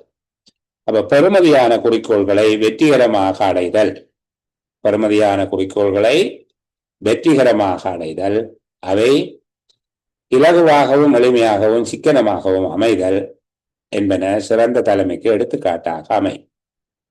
இன்னொரு வகையில சொன்னால், ஒரு நிறுவனம் அல்லது ஒரு ஊழியர் குழு தனக்கான தலைவர் ஒருவரில் சரியான பாதையில் செல்ல முடியாது. தலைவர்கள் நிறுவனத்தை உருவாக்குகிறவர்களாக, நிறுவன கலாச்சாரத்தை உருவாக்குகிறவர்களாக, நிறுவனத்தினை வழிநடத்துபவர்களாக இருக்கிறார்கள். தலைமைத்துவம் என்பது தொடர்பில் மேலதிகமாக கொஞ்சம் தேடிக்கொள்ளுங்க. இதுல கேட்டுக்கக்கூடிய கேள்வி என்ன என்றால், தலைமைத்துவம் என்பது குறைந்தபட்ச முரண்பாடுகளுடனும் உயர்ந்தபட்ச ஒத்துழைப்புடனும் உத்தமமான பெறுபேறுகளை அடையத்தக்க மனிதர்களை கையாளும் ஆற்றல் ஆகும். தலைமைத்துவம் என்பது குறைந்தபட்ச முரண்பாட்டுடனும் உயர்ந்தபட்ச ஒத்துழைப்புடனும் உத்தமமான பேறுகளை அடையத்தக்க வகையில் மனிதர்களை கையாளுகின்ற ஆற்றல் ஆகும். இக்கூற்று பற்றி விமர்சிக்க என்று கேட்டிருக்காங்க. உண்மையில கேள்வி என்னென்றால், தலைமைத்துவம் என்றால் என்ன என்று சொல்லிட்டு முரண்பாடுகளை கையாளும் இயல்பு தொடர்பாகவும் சொல்லுங்க. தலைமைத்துவத்தை வரையறை செய்து முரண்பாடுகளை கையாளும் தலைமைத்துவ திறன் தொடர்பில் விவரிக்க என்று கேட்டிருக்காரு. அப்ப கவனிங்கோ, நான் ஏற்கனவே சொன்னது போல தலைமைத்துவத்தினுடைய திறன்கள் என்று சொல்லுறது ஆக குறைந்தது ஒரு 15 முக்கியமான திறன்களை நீங்கள் பார்த்துக் கொள்ள வேண்டும். கேள்வி எப்படி கேட்பார் என்றால், பொதுவாக ஒரு தலைமைத்துவம் என்றால் என்ன என்று கேட்டுக்கொள்வார்கள். சரிதானே? அடுத்ததாக, ஒரு தலைமை என்பது பொருத்தமான, நடைமுறை சாத்தியமான, நிறுவன இலக்குகளை இலகுவாகவும் விரைவாகவும் அடைந்து கொள்ளக்கூடிய வகையில் தீர்மானம் எடுப்பதை அதன் பிரதான இயல்பாக கொண்டிருக்கும் விளக்குக என்று கேட்டார். அப்ப கேள்வி விளங்குதா உங்களுக்கு? இந்த கேள்வியினுடைய பேட்டர்னை தான் சொல்லித்தர விரும்புகிறேன். தலைமைத்துவம் என்றால் என்ன என்பதை அந்த வினாவினுடைய பாதி விடயமாகவும், தலைமைத்துவத்தினுடைய முக்கியமான இயல்பு ஒன்றினை அந்த வினாவினுடைய 2வது பாதியாகவும் உள்ளடக்கி ஒரே கேள்வியாக கேட்பார். ஒரு 8 புள்ளியை உங்களுக்கு அவர் தரலாம். இங்க கேட்கப்பட்டிருக்கக்கூடியது முரண்பாடுகளை கையாளும் திறன். தலைமைத்துவம் என்றால் என்ன என்று குறிப்பிட்டு முரண்பாடுகளை கையாளும் திறன் தொடர்பாக விவரிக்க வேண்டும். நேரடியாக கேட்க வேண்டிய கேள்வியை அவ்வாறு கேட்க இல்லை. அவர் எப்படி கேட்கிறார் என்று பாருங்க, திரும்ப வாசிக்கிறேன். தலைமைத்துவம் என்பது குறைந்தபட்ச முரண்பாட்டுடனும் உயர்ந்தபட்ச ஒத்துழைப்புடனும் உத்தம பேறுகளை அடையத்தக்க வகையில் மனிதர்களை கையாளும் ஆற்றலாகும். இக்கூற்று பற்றி விமர்சிக்க. இந்த கேள்வியை நீங்க புரிந்து கொள்வீர்கள் என்று நினைக்கிறேன். ரொம்ப அழகு. இந்த கேள்வியை பார்க்கிற போதுதான் விளங்குது எப்படி இதுக்குள்ள 12 கேள்வி, சாரி 24 கேள்வி செட் பண்ணு. அதுல சில விடயங்களை நாங்கள் சகிப்புத்தன்மை, தீர்மானம் எடுக்கும் திறன், நடுநிலையானவராக இருத்தல், அடுத்தது உரிய தகமைகளையும் திறன்களையும் கொண்டிருத்தல், இந்த மாதிரியாக எல்லாம் பல்வேறு விடயங்களை நாங்கள் சொல்லுகிறோம் தானே. இந்த ரெசிலியன்ஸ் சொல்லுவாங்க, என்னது தாங்கும் திறன் அல்லது சகிப்புத்தன்மை. சகிப்புத்தன்மையா சிங்களத்துல இவசீமான்னு சொல்லுவார்கள். சகிப்புத்தன்மை, பொறுத்துக்கொள்வது. அப்போ அந்த பொறுத்துக்கொள்ளுதல், சகிப்புத்தன்மை என்பது தலைமைத்துவத்தின் ஒரு தலையாய பண்பாக சொல்லப்படுது. இதை பற்றி விமர்சிங்கோ என்று கேட்கலாம். இப்போ தயவு செய்து நீங்க தேடி படிக்க வேண்டியது, இப்ப நீங்க உங்களுடைய தேடல்ல இருக்கிறீர்கள் எங்களை வச்சுக்கொண்டு சொல்லுகிறேன். தலைமைத்துவ பண்புகள் தொடர்பாக ஓரளவுக்கு அப்ப அதெண்டா என்ன என்று ஒற்றை வரியில் எழுதுறதுக்கு படிக்க பெரிய யோசனம் இல்லை. தெளிவா பார்த்துக் கொள்ளுங்க. தலைமைத்துவம் இதற்கான வரைவிலக்கணம் நான் சொல்லிட்டேன், சரிதானே. தலைமைத்துவம் தொடர்பில் ஒரு சிறந்த வரைவிலக்கணத்தை நீங்கள் தேடிக்கொள்ள முடியும். அதை ஒரு பாதியாக சொல்லிக்கொண்டு தலைமைத்துவத்தினுடைய இந்த பண்புகளை விவரிக்கக்கூடிய மாதிரி தலைமைத்துவ பண்புகள், லீடர்ஷிப் குவாலிட்டிஸ் என்று சொல்லி தேடுங்க. கொஞ்சம் தேடி எடுத்துக்கொள்ளுங்க. ஏதேனும் ஒரு கேள்வியை அதற்கூடாக கேட்கலாம். நிச்சயமாக அது தலைமைத்துவத்துக்கான வரைவிலக்கணத்தை தொடர்ந்து அதை விளங்கப்படுத்த வேண்டியதாக இருக்கும். இப்ப இந்த கேள்விக்குரிய பதிலுக்கு வருகிறேன். அப்ப தலைமைத்துவம் என்றால் என்ன என்று நாங்க சொல்லிக்கிட்டேன். என்ன பேட்மேன் ஸ்னெல் என்று சொல்லி 2 பேர் சேர்ந்து ஒரு குறிக்கோளை அடைவதற்காக செயற்படும் வகையில் இதனையோர் மீது செல்வாக்கு செலுத்துபவர் தலைவர் என வரைவிலக்கணப்படுத்துகிறார்கள். எனவே குறித்த இலக்கினை அடையும் வகையில் செயற்படுவதற்கு ஏனையோரை தூண்டும் விதமாக அவர்கள் மீது செல்வாக்கினை பிரயோகித்து அவர்களை செயற்பட வைப்பதன் மூலமாக இலக்கினை அடைய செய்கின்ற ஒரு செயற்பாடு தலைமைத்துவம் என்பதாக வரைவிலக்கணம் செய்ய முடியும். இங்கு செல்வாக்கு செலுத்துதல் எவ்வளவுக்கு உயர்வானதாக இருக்கிறதோ அவ்வளவுக்கு அதிகமானதாக அவரை பின்தொடர்பவர்களும் இருப்பார்கள் என்பது பேட்மேன் ஸ்னெல் என்பவர்களுடைய கூற்றாக இருக்கிறது. பெருமதியான குறிக்கோள்களை அடைதல் சிறந்த தலைமைக்கு எடுத்துக்காட்டாக அமையும். தலைவர் ஒருவர் இல்லாமல் ஒரு நிறுவனம் அல்லது ஒரு ஊழியர் குழுமம் சரியான பாதையில் செல்லுதல் கடினமானது. தலைவர்களே நிறுவனத்தை உருவாக்குகின்றவர்கள், நிறுவன கலாச்சாரத்தை உருவாக்குகின்றவர்கள், நிறுவனத்தை வழிநடத்துபவர்களாக காணப்படுகிறார்கள். இப்ப தலைமைத்துவத்துக்கு போதுமான அளவுக்கு ஒரு விளக்கம் எழுதியாச்சு. அடுத்ததா என்ன எழுதணும்? முரண்பாடு கையாளும் திறன். தலைமைத்துவம் என்பது மனிதர்களை கையாளும் ஆற்றல். தலைமைத்துவம் என்பது மனிதர்களை கையாளுகின்ற ஆற்றல். முரண்பாடு என்பது ஏதேனும் குறித்த விடயங்கள் தொடர்பான கருத்து வேற்றுமை ஏற்படுவதை குறிப்பது. இது மனிதர்களிடையே ஒன்று சேர்ந்த காரணங்களிடையில் வேறுபாடுகள் உருவாகுதல். மனிதர்களுக்கிடையிலும் அல்லது நபர்களுக்கிடையிலும் காரணங்களுக்கிடையிலும் வேறுபாடுகள் உருவாகுதல் என்று கொள்ளலாம். இதனை முரண்பாடு என்பதை ஒருவருடைய அல்லது ஏனையோருடைய எதிர்பார்ப்புகளை எதிர்ப்பது, தடுப்பது, பலவந்தமாக கீழ்ப்படிய செய்வது போன்ற நடவடிக்கைகளை கொண்டதாக வரைவிலக்கணப்படுத்துகின்றனர்.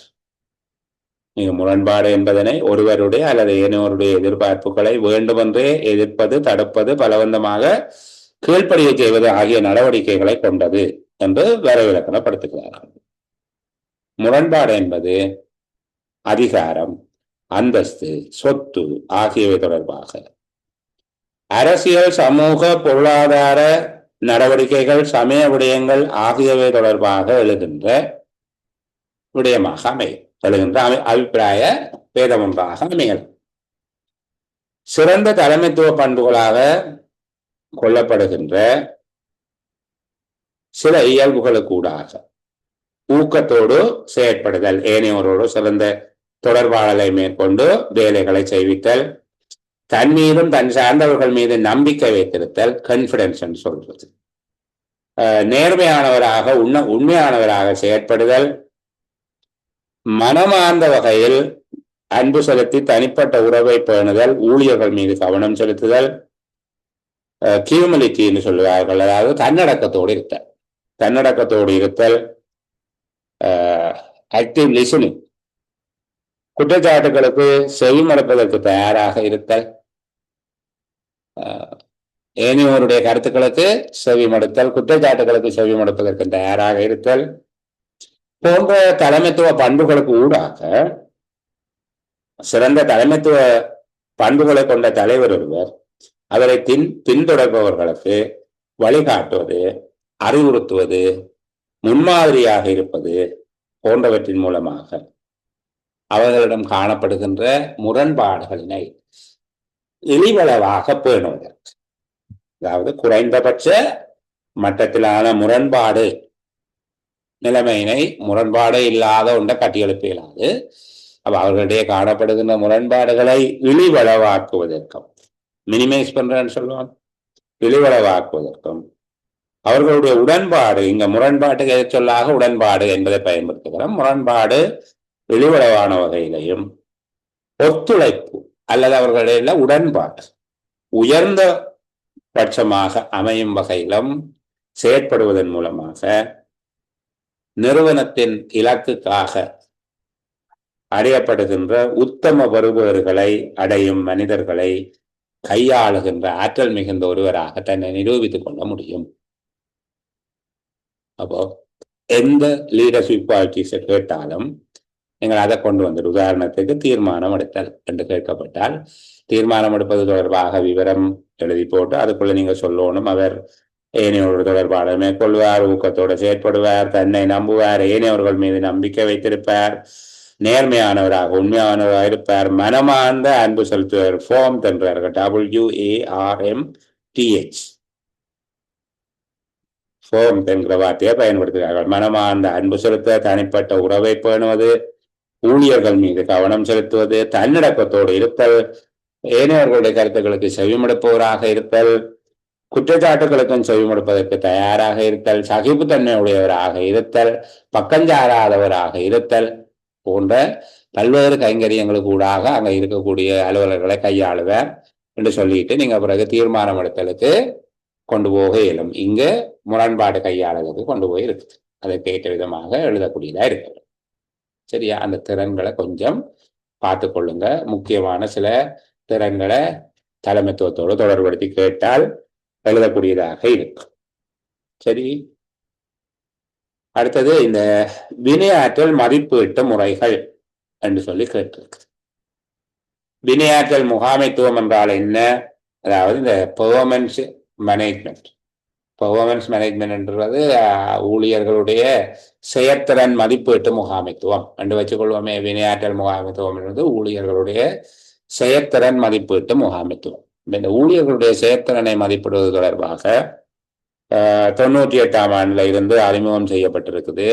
அந்த நடைமுறை இப்போவும் இருக்குது. சில படிவங்கள் இல்லை சின்ன சின்ன திருத்தங்கள் இருந்தாலும் இப்போதும் அந்த நடைமுறை தான் இருக்கு. அப்போ இந்த அறிமுகம் செய்யப்பட்ட அண்மை காலத்துல ஸ்டாஃப் ஆஃபீஸர்ஸுக்குன்னு சொல்லி அந்த ஃபார்மெட்ல சில மாற்றங்கள் வந்திருந்தது. பெரிய அளவு மாற்றம் இல்லை. நாங்கள் இந்த இதை ஒரு பேஸ்மெண்டா வச்சு கொண்டு பேசலாம். நீங்கள் குழப்பமடைய தேவையில்லை அந்த பகுதியில. இப்ப வினையாற்றல் முகாமையின் நோக்கங்களை என்று கேட்டுறாங்க. அதாவது செயல்திறன் மதிப்பீட்டு முகாமைத்துவம் செயல்திறனை மதிப்பீடு செய்வதன் நோக்கம் என்ன என்பதுதான் கேள்வி. செயல்திறன் மதிப்பீட்டு முகாமைத்துவ நோக்கம் என்ன? முகாமைத்துவம் செயல்திறனை மதிப்பீடு செய்வதனுடைய நோக்கம் என்ன என்பதாக கேட்டால், இங்கு முதலாவது கேள்வியை பார்க்கிறோம். வினையாற்றல் முகாமையின் நோக்கங்கள் யாவை? இது எப்படி நாங்கள் புரிந்து கொள்ளுகிறோம்? முகாமைத்துவம் அலுவலர்களுடைய வினைத்திறன் அல்லது செயலாற்றுகையினை மதிப்பீடு செய்வதனுடைய நோக்கங்கள் எவை, அல்லது செயலாற்றுகையை மதிப்பீடு செய்வதன் மூலமாக அடைய எதிர்பார்க்கப்படுகிற நோக்கங்கள் எவை? சரிதானே? இப்படியாக கேட்கப்பட்டால் என்ன விட சொல்ல போறீங்க என்று பார்ப்போம். ஒவ்வொரு செயற்பாட்டிலும் பயன்படுத்தப்படுகின்ற வளங்கள் முழுவதிலிருந்தும் உச்ச அளவான பயன்பாட்டை பெறுவதற்காக மேற்கொள்ளப்படுகிற முகாமைத்துவம் வினையாற்றல் முகாமைத்துவம் எனப்படுகிறது. ஒவ்வொரு செயற்பாட்டிலும் பயன்படுத்தப்படுகிற வளங்கள் அனைத்திலும் இருந்தும் உச்ச அளவிலான பயனை பெறுவதற்காக, அதாவது உச்ச அளவான பயனை பெறுவதற்கு தூண்டும் வகை முகாமைத்துவத்தினால் செயலாற்றுகை மதிப்பீட்டு முகாமை மேற்கொள்ளப்படுகிறது. அல்ல முகாமைத்துவம் செயலாற்றுகை மதிப்பீட்டினை மேற்கொள்கிறது, அல்ல வினையாற்றல் மதிப்பீட்டை மேற்கொள்கிறது.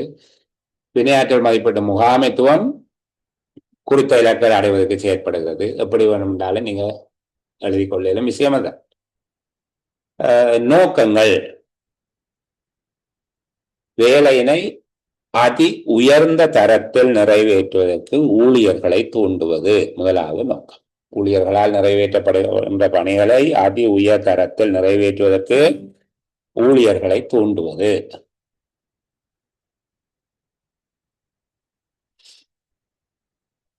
இரண்டாவது, வினைத்திறனுடன் வேலை செய்வதற்கு தேவையான திறன்கள், அறிவு என்பவற்றை இனங்காண்பதற்கு ஊழியர்களுக்கு உதவுதல். வினைத்திறனுடன் வேலை செய்வதற்கு தேவையான திறன்கள், அறிவு என்பவற்றை இனங்காண்பதற்கு ஊழியர்களுக்கு உதவுதல். அவர்களை அதை இந்த பெர்ஃபார்மன்ஸ் அப்ரைசல் செய்யக்களில் அவர்களை அடையாளம் கண்டுகொள்வார். ஊழியர்களுக்கு ஊக்குவிப்புகளை வழங்குவதன் மூலம் அவர்களுக்கு உற்சாகத்தை ஊட்டி அவர்களது செயற்பாட்டுக்கு உந்து சக்தி அளித்தல். பொருத்தமான பெர்ஃபார்மன்ஸ் அப்ரைசல், பெர்ஃபார்மன்ஸ் இவாலுவேஷன் இறுக்கமாக இருந்தார் என்ன, அதற்கு ஏற்ற விதமாக அவர்கள் வெறும் பண ரீதியான தூண்டல்கள் மட்டுமல்ல, அவர்களுக்கு வழங்கப்படுகிற பாராட்டுகள் கூட மிக நன்று என்கிற ஒற்றை வார்த்தை கூட வெரி குட் போடுறதுக்காக தானே சின்ன பிள்ளைகள் கொண்டு டீச்சர்கிட்ட கோப்பியை நடி கொண்டிப்பாங்க. சரிதானே? அந்த விதமாக இதை புரிந்து கொண்டால் சரி. ஊழியர்களுக்கான ஊக்குவிப்புகளை வழங்குவதன் மூலம் அவர்களுக்கு உற்சாகத்தை ஊட்டி அவர்களுடைய செயற்பாட்டுக்கு உந்து சக்தி அளித்தல். ஊழியர்களுக்கும் மேற்பார்வையாளர்களுக்கும் இடையே இருவழி தொடர்பாடல் முறைமையை மேம்படுத்துதல். ஊழியர்களுக்கும் மேற்பார்வையாளர்களுக்கும் இடையில் இருவழி தொடர்பாடல் முறைமையை மேம்படுத்துவது. பயனுடைய வினைத்திறனுக்கு தடையாக இருப்பவற்றை அடையாளம் காண்பது. அலுவலர்களுடைய பயன் மிகுந்த வினைத்திறனை ஏற்படுத்துவதற்கு தடையாக இருக்கக்கூடிய விடயங்களை அடையாளம் காணலாம். நிர்வாக தீர்மானங்கள், தந்திரோபாய திட்டமிடல் ஆகியவற்றை மேற்கொள்வதற்கான அடித்தளத்தை உருவாக்கி கொள்ளுதல். ஊழியர்களுக்கு தேவையான அறிவை பெற்றுக் கொள்ளுதல் மற்றும் மேம்படுத்துதல், அவர்களுக்கு தேவையான பயிற்சியை இனங்காணல், வழங்குதல் போன்ற வழிகளில் அவர்களுக்கு உதவுதல். இது செயலாற்றுகை மதிப்பீட்டினுடைய நோக்கங்கள் என்று கேட்கப்பட்டால் எழுதக்கூடியதாக இருக்க வேண்டும். திரும்ப திரும்ப சொல்றேன் பிள்ளைகள், இந்த கதைக்கிற விடயங்களை ஒரு தொகுப்பாக வச்சு ஒரு தடவை திருப்பி சொல்லி பார்த்து எழுத முடியுமா, மற்றவர்களோட பகிர முடியுமெண்டா பகிர்ந்து கொள்ளுங்க, அல்லது உங்களை நீங்களே கேள்விகளை கேட்டு விடைகளை எழுத முடியுமா என்று சொல்லி பாயிண்ட் அவுட் பண்ணி கொஞ்சம் கடைசி நேரம் ஒர்க் பண்ணுங்க. சரிதானே? சரி, அடுத்த கேள்வி கேட்டுக்கிறாங்க. இந்த நோக்கங்கள், வினையாற்றல் முகாமைத்துவத்தினுடைய நோக்கங்களை தற்போதைய வினையாற்றல் மதிப்பீட்டு முறை எந்த அளவுக்கு அடைவதற்கு பயனுள்ளதாக இருக்கிறது என்று கேட்டிருக்காங்க. இதுக்குரிய கேள்வி விடைகளை பார்ப்பதற்கு முன்பாக நாங்கள் ஒரு சிறிய இடைவேளை ஒன்று எடுத்துக்கொண்டு தொடர்ந்து பேசுவோம்.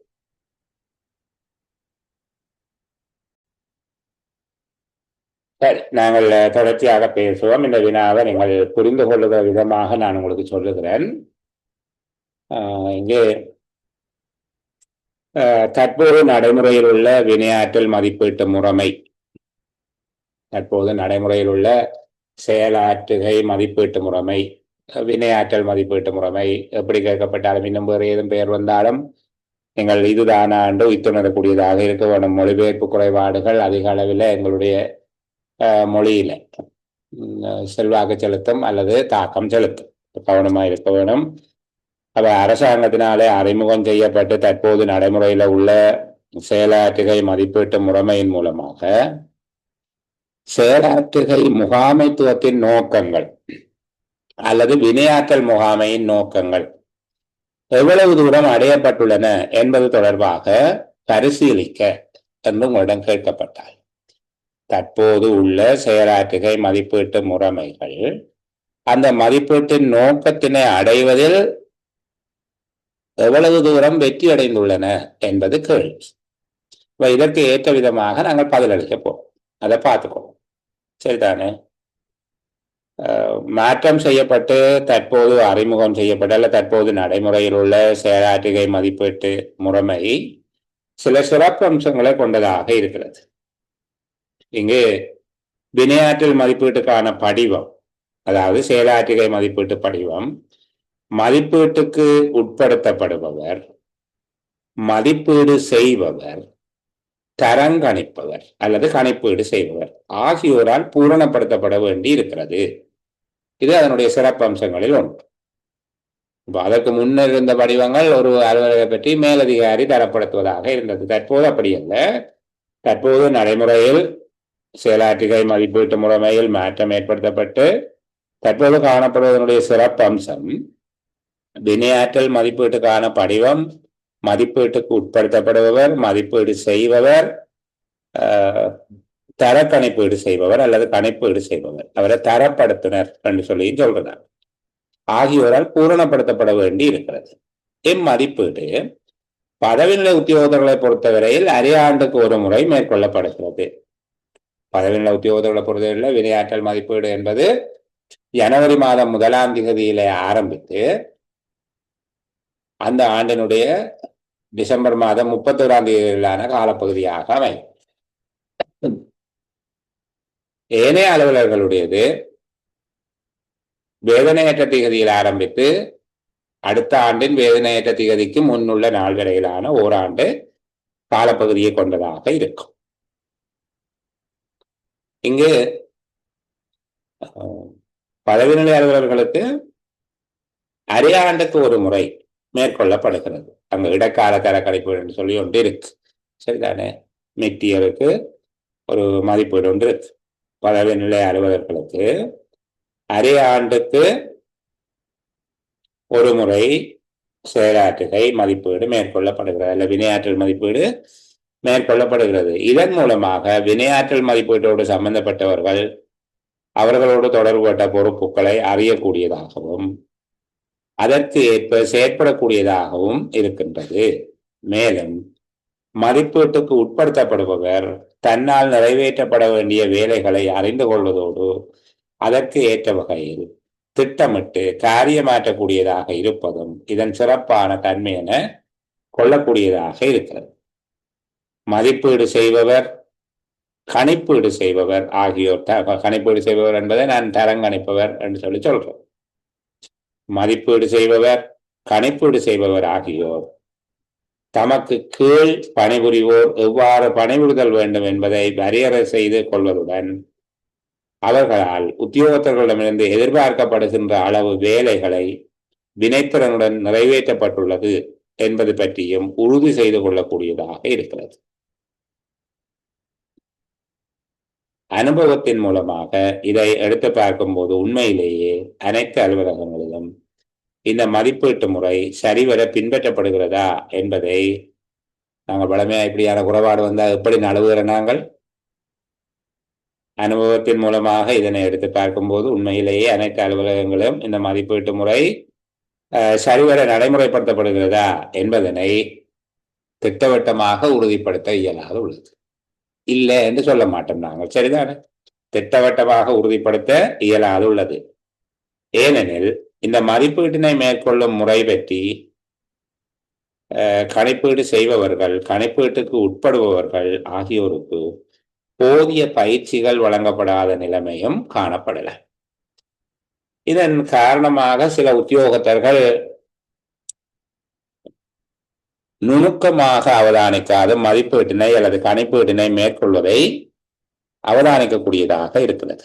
மேலும் கீழமைந்த உத்தியோகத்தர்களுடைய செயலாற்றுகை மதிப்பீட்டினை அதே சேவையில் உள்ள அதி உயர் நிலையை சாராத சிரேஷ்ட நிலை உத்தியோகத்தர்கள் மேற்கொள்வதையும் அவதானிக்கக்கூடியதாக இருக்கிறது. வெத்தரியில இருக்கிற ஆளுக்கு வன்னில இருக்கிறவர் அதை செய்கிறதை சொல்றாங்க. கீழமை உத்தியோகத்தருடைய விளையாட்டல் மதிப்பீட்டை அதே சேவையில் உள்ள அதி உயர் நிலையை சாரா சிரேஷ்ட நிலை உத்தியோகத்தர்கள் மேற்கொள்வதையும் அவதானிக்கக்கூடியதாக உள்ளது. இவர்களில் சிலர் தலைமைத்துவ பண்புகளை அறியாதவர்களாக காணப்படுவதுடன் மதிப்பீட்டுக்கு உள்ளாக்கப்படும் உத்தியோகத்தர்கள் மீது கொண்டுள்ள தனிப்பட்ட விருப்பு வெறுப்புகளை வினையாற்றல் மதிப்பீட்டின் வாயிலாக காட்ட முற்படும் சந்தர்ப்பங்களும் இல்லை என அறுதியிட்டு கூற முடியாது.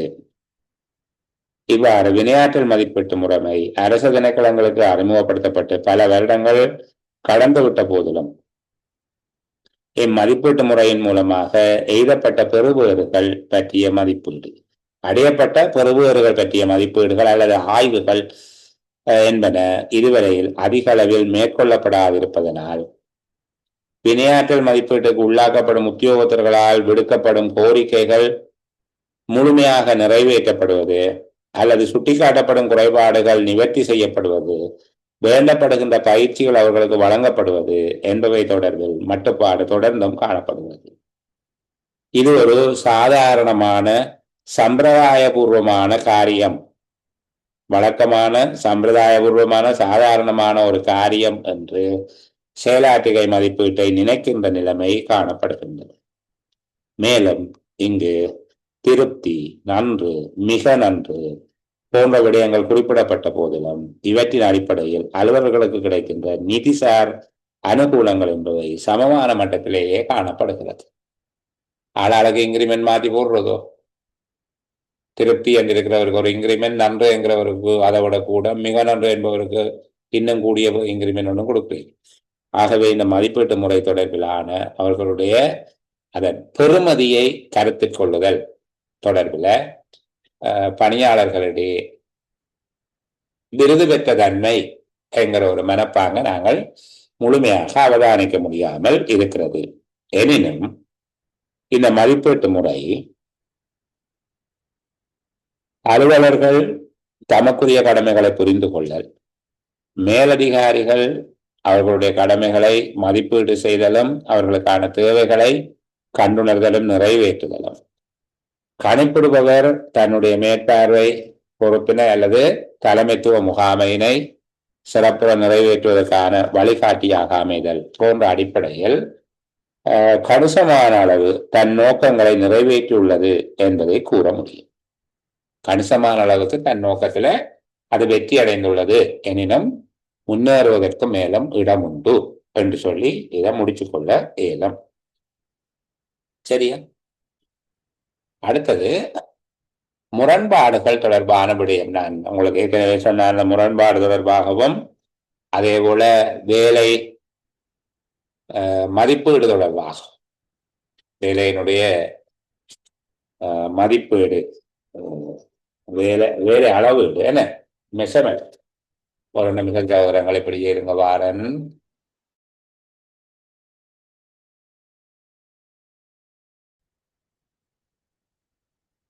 சரி, இப்ப நாங்கள் முக்கியமான 2 விடயங்களை பற்றி பேச வேணும் என்று சொன்னாங்க. ஒன்று முரண்பாட்டு முகாமைத்துவம் தொடர்பாக பேச வேணும்.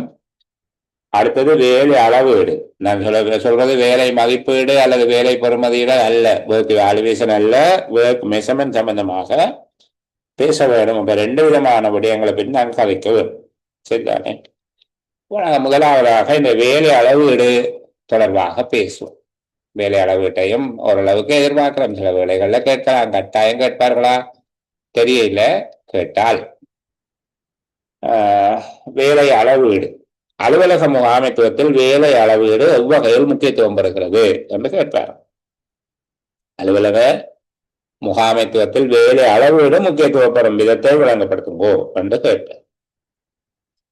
அப்ப வேலை அளவீடு என்பதை சுருக்கமாக சொன்னால், ஒரு ஊழியரால் செய்யக்கூடிய வேலை அல்ல, ஒருவரால் செய்யக்கூடிய வேலையை அளவிடுவது மற்றும் வேலையை வழங்கிய பின் அவரால் செய்யப்படுகின்ற அல்லது செய்யப்பட்ட வேலையை அளவிடுவது என்பவற்றை குறிக்கும். ஒருவர் செய்யக்கூடிய வேலையை அளவிடுவது, மற்றது ஒருவருக்கு அந்த வேலையை கொடுத்ததுக்கு பிறகு அவர் செய்கின்ற அல்லது அவரால் நிறைவேற்றப்பட்ட வேலையை மதிப்பிடுவது. சாதாரணமாக சொல்லுகிற ஒரு மேசன் தொழிலாளியினால ஒரு மேசன் ஒரு உதவியாளர் என்கிறவர்கள் இணைந்து ஒரு நாளைக்கு தயாரிக்கக்கூடிய கான்கிரீட் கற்களினுடைய அளவு முன்னரே மதிப்பீடு செய்யப்படுவது. அதுக்கு பிறகு வேலையை கொடுக்குறோம் ஒரு மேசன் மற்றும் அவருக்கான ஒரு உதவியாளரை கொடுத்து அவர்கள் ஒரு நாளில் எத்தனை கான்கிரீட் கற்களை தயாரித்தார்கள், எங்களுடைய முதலே அளவீடு செய்யப்பட்ட அல்லது மதிப்பீடு செய்யப்பட்ட அளவிலும் பார்க்க அதிகமாக செய்கிறார்களா குறைவாக செய்கிறார்களா அதே அளவில் செய்கிறார்களா என்கிறத அளவிடுவது என்று நினைச்சு கொண்டா சரி, இதை நீங்கள் எழுதக்கூடியதா இருக்கும். கான்கிரீட் கல்லை பற்றி எழுதுறதில்ல. அப்ப வேலை அளவீடு என்பது ஒருவரால் செய்யக்கூடிய வேலையை அளவிடுவது மற்றும் வேலை வழங்கப்பட்ட பின் அவரால் செய்யப்படும் அல்லது செய்யப்பட்ட வேலையை அளவிடுவது என்பவற்றை குறிக்கும். இந்த வேலை அளவீடு செய்வதற்கு எவ்வகையில் முக்கியத்துவம் வருகிறது என பார்க்கும்போது, வேலை செய்ய தேவையான நேரத்தை நிச்சயித்தல், தேவையான மனித சக்தியின் அளவை தீர்மானித்தல், ஒரு வேலைக்கு தேவையான நேரத்தை தீர்மானிப்பது, தேவையான மனித சக்தியின் அளவை தீர்மானித்தல், அதாவது எத்தனை மனிதர்கள் அல்லது எத்தனை கூலி ஆட்கள் வேணும் என்று பார்க்கிறது, தேவையான உபகரணங்கள் தொடர்பாக தீர்மானம் எடுப்பது, பயனுறுதி வாய்ந்த உற்பத்திக்கான திட்டமிடுதலினை வகுத்து அந்த முறைப்படி அதனை பேணுவதற்கு தேவையான தகவல்களை வழங்குவது, வெளியிடத்தக்க வெளியீடுகளை அல்லது உற்பத்தி செய்யத்தக்க வெளியீடுகளை கணிப்பதற்கு தேவையான அச்சொட்டான தரவுகளை வழங்குதல். இதனுடைய கருத்து, ஒரு நபர்னால எத்தனை அலகுகள் உற்பத்தி செய்யப்படலாம் என்று பார்த்தால் அங்கு 100 நபர்கள் வேலையில ஈடுபடுகிறோம் என்றால் அதன் மூலமாக இவ்வளவு உற்பத்தி வரும் என்கிறத அச்சொட்டாக துல்லியமாக வெளியீடுகளை கணிப்பதற்கு தேவையான தகவலை கொடுப்பது, அச்சொட்டான தகவலை கொடுப்பது, வெளியிடத்தக்க வெளியீடுகளை கணிப்பதற்கு தேவையான துல்லியமான தகவல்களை வழங்குவது, நியாயமான பயனுடையதான ஊக்குவிப்புகளை வழங்குவது. இந்த எல்லைக்கு மேல அந்த டார்கெட்டை ஈடு செய்தால் அதுக்கு மேல வருகிறதுக்கெல்லாம் போனஸ் கொடுக்கிறது. சரிதான். இந்த சிடிபில எல்லாம் அப்படி இருக்கு. ஒரு பஸ் பயணத்தின் போது ஒரு நாளுக்கு சம்பாதிக்கக்கூடிய தொகை, அதுக்கு மேல சம்பாதிச்சா அவர்களுக்கு ஊக்குவிப்பு கொடுப்பனவு இருக்கும். அப்ப நியாயமான பயனுடையதான ஊக்குவிப்புகளை வழங்குதல், பயனுறுதி மிக்க எஃபெக்டிவான பயனுறுதி மிக்க தொழிலாளர் படை கட்டுப்பாடு, லேபர் ஃபோர்ஸ் கண்ட்ரோல், தொழிலாளர் படை கட்டுப்பாட்டினை பேணுதல் ஆகிய நோக்கங்களை அடிப்படையாக கொண்டு வேலை அளவீடு மேற்கொள்ளப்படுகிறது. வேலை அளவீட்டின் போது கவனத்திற்கு எடுக்க வேண்டிய முக்கியமான விடயங்களையும் நாங்கள் சேர்த்து எழுதலாம். இது எவ்வகையில முக்கியத்துவம் பெறுகிறது என்று சொல்லிட்டு தொடர்ந்து எழுத வேணும். வேலை அளவீட்டின் போது முக்கியத்துவம் மிக்க விடயங்களை கவனத்துல எடுக்கலாம். இது தனிக்கல்வியாகவும் கேட்கலாம். வேலை அளவீடு செய்யும் போது கவனத்துக்கு எடுக்க வேண்டிய முக்கியத்துவம் மிக்க விடயங்கள் எவை? வேலைக்கு பொருத்தமான நேரத்தை அடையாளம் காண்பது, உற்பத்தி திறன் அதிகமாக உள்ள நேரம் எது என்பதை அடையாளம் காண்பது. இப்போ உங்களுக்கு தெரியும், மதிய உணவு இடைவேளைக்கு பின்னர் 2 மணித்தியாலங்களின் உற்பத்தி என்பதும் காலையில வேலை ஆரம்பிக்கும் போது 2 மணித்தியாலங்களின் உற்பத்தி என்பதும் சமன் அல்ல. சரிதானே? அப்ப சில இடங்கள்ல சில தொழிலாளர்களை 2 மணியோடு அவருடைய வேலையை முடிவுறுத்தும்படி கூறி அடுத்த நாள் அதிகாலையில அந்த வேலையை செய்கிற அப்படியான பழக்கங்களும் இருக்கு. 7 மணிக்கு தொடங்கி 2 மணி மட்டும் வேலை செய்கிற இயல்புகளும் இருக்குது. அப்போ இந்த வேலை மதிப்பீட்டின் போது திரும்பவும் சொல்லுதான், வேலை மதிப்பீடு தவறுதலாக சொல்லப்பட்டாலும் நீங்கள் வேலை அளவீட்டை நினைக்கணும். மதிப்பீடுன்றது இவாலுவேஷன், அளவீடா மெஷர்மெண்ட். அப்ப இந்த ஒர்க் மெஷர்மெண்ட் தொடர்பில் நீங்கள் கவனத்தில் எடுக்க வேண்டிய முக்கியமான விடயங்களை எது எல்லாம் செய்ய வேணும்னா, வேலைக்கு பொருத்தமான நேரம் அல்லது உற்பத்தி திறன் அதிகமாக உள்ள நேரத்தை அடையாளப்படுத்தி கருமமாற்றுவது, வெளியீட்டு மட்டத்துக்கான தரத்தினை நிர்ணயித்தல், எத்தனை செய்கிறார், எத்தனை கான்கிரீட் கல் இருக்கிறார் இல்லை அந்த கல்லின் குவாலிட்டியையும் சொல்ல வேண்டும். வெளியீட்டு மட்டத்துக்கான தரத்தினை நிர்ணயித்தல், வேலை செயற்பாடுகளை மதிப்பாய்வு செய்தல். இப்ப எத்தனை கான்கிரீட்கள் அறுத்துட்டார் என்பதை மட்டும் பார்க்கக்கூடாது, உபகரணங்களை கழுவி சுத்தமாக வச்சுட்டு போகிறாரா, உரிய இடத்துல வச்சுட்டு போகிறாரா, இந்த மாதிரி அது எல்லாத்தையும் பார்ப்போம். இப்ப வேலை செயற்பாடுகளை மதிப்பாய்வு செய்தல், மனிதவள தேவையை மதிப்பீடு செய்து திட்டமிடுதல், கைவசமுள்ள வளங்களை தேவைக்கு ஏற்ப நிர்ணயம் செய்து கொள்ளுதல், பல்வேறுபட்ட வேலை முறைகளை ஒப்பீடு செய்தல். எந்த மெதட்ல செய்தால் கூட செய்யறாங்கன்னு சொல்லி அதையும் ஒப்பீடு செய்யணும். பல்வேறுபட்ட வேலை முறைகளை ஒப்பீடு செய்தல், செயற்பாட்டு அட்டவணையை தயாரிப்பதற்கு வசதி செய்தல். செயற்பாட்டு அட்டவணை என்றால் ஒன்றின் பின் ஒன்றாக நிகழக்கூடிய ஒரு சார்ட் உண்டு, கான் சார்ட் எல்லாம் சொல்வார்கள். அந்த மாதிரி செயற்பாட்டு அட்டவணையை தயாரிப்பதற்கு வசதி செய்தல், கூலி அடிப்படை தூண்டுதல் திட்டத்தை அமைத்துக் கொள்ளுதல். கூலி அடிப்படை தூண்டுதல் திட்டம் என்றால் எத்தனை அலகுகளுக்கு மேல அவர்களுக்கு மேலதிக கொடுப்பனவு நடக்கும், அதுக்கும் எத்தனை அலகுகளுக்கு, அதுக்கு மேல முதல் 10 அலகுகளுக்கும் இவ்வளவு, அடுத்த 10 அலகுகளுக்கும் இவ்வளவு, அடுத்த 10 அலகுக்கு இவ்வளவு, இந்த மாதிரியாக அது ஒரு அதிகரித்து செல்லும் போக்குல அமைக்கப்பட வேண்டும். அப்போ வேலை கணிப்பீடு தொடர்பாக அல்லது வேலை அளவீடு தொடர்பாக கவனம் செலுத்த வேண்டிய முக்கியத்துவம் வாய்ந்த விடயங்கள் என்று கேட்கப்பட்டால் இவற்றை நீங்கள் உள்ளடக்கதாக இருக்கும். சரிங்களா? இங்க வேலை அளவீட்டுக்காக மேற்கொள்ள வேண்டிய படிமுறைகளை என்று சொல்லி கேட்கிறார். வேலை அளவீட்டுக்காக மேற்கொள்ளப்படுகிற படிமுறைகளை,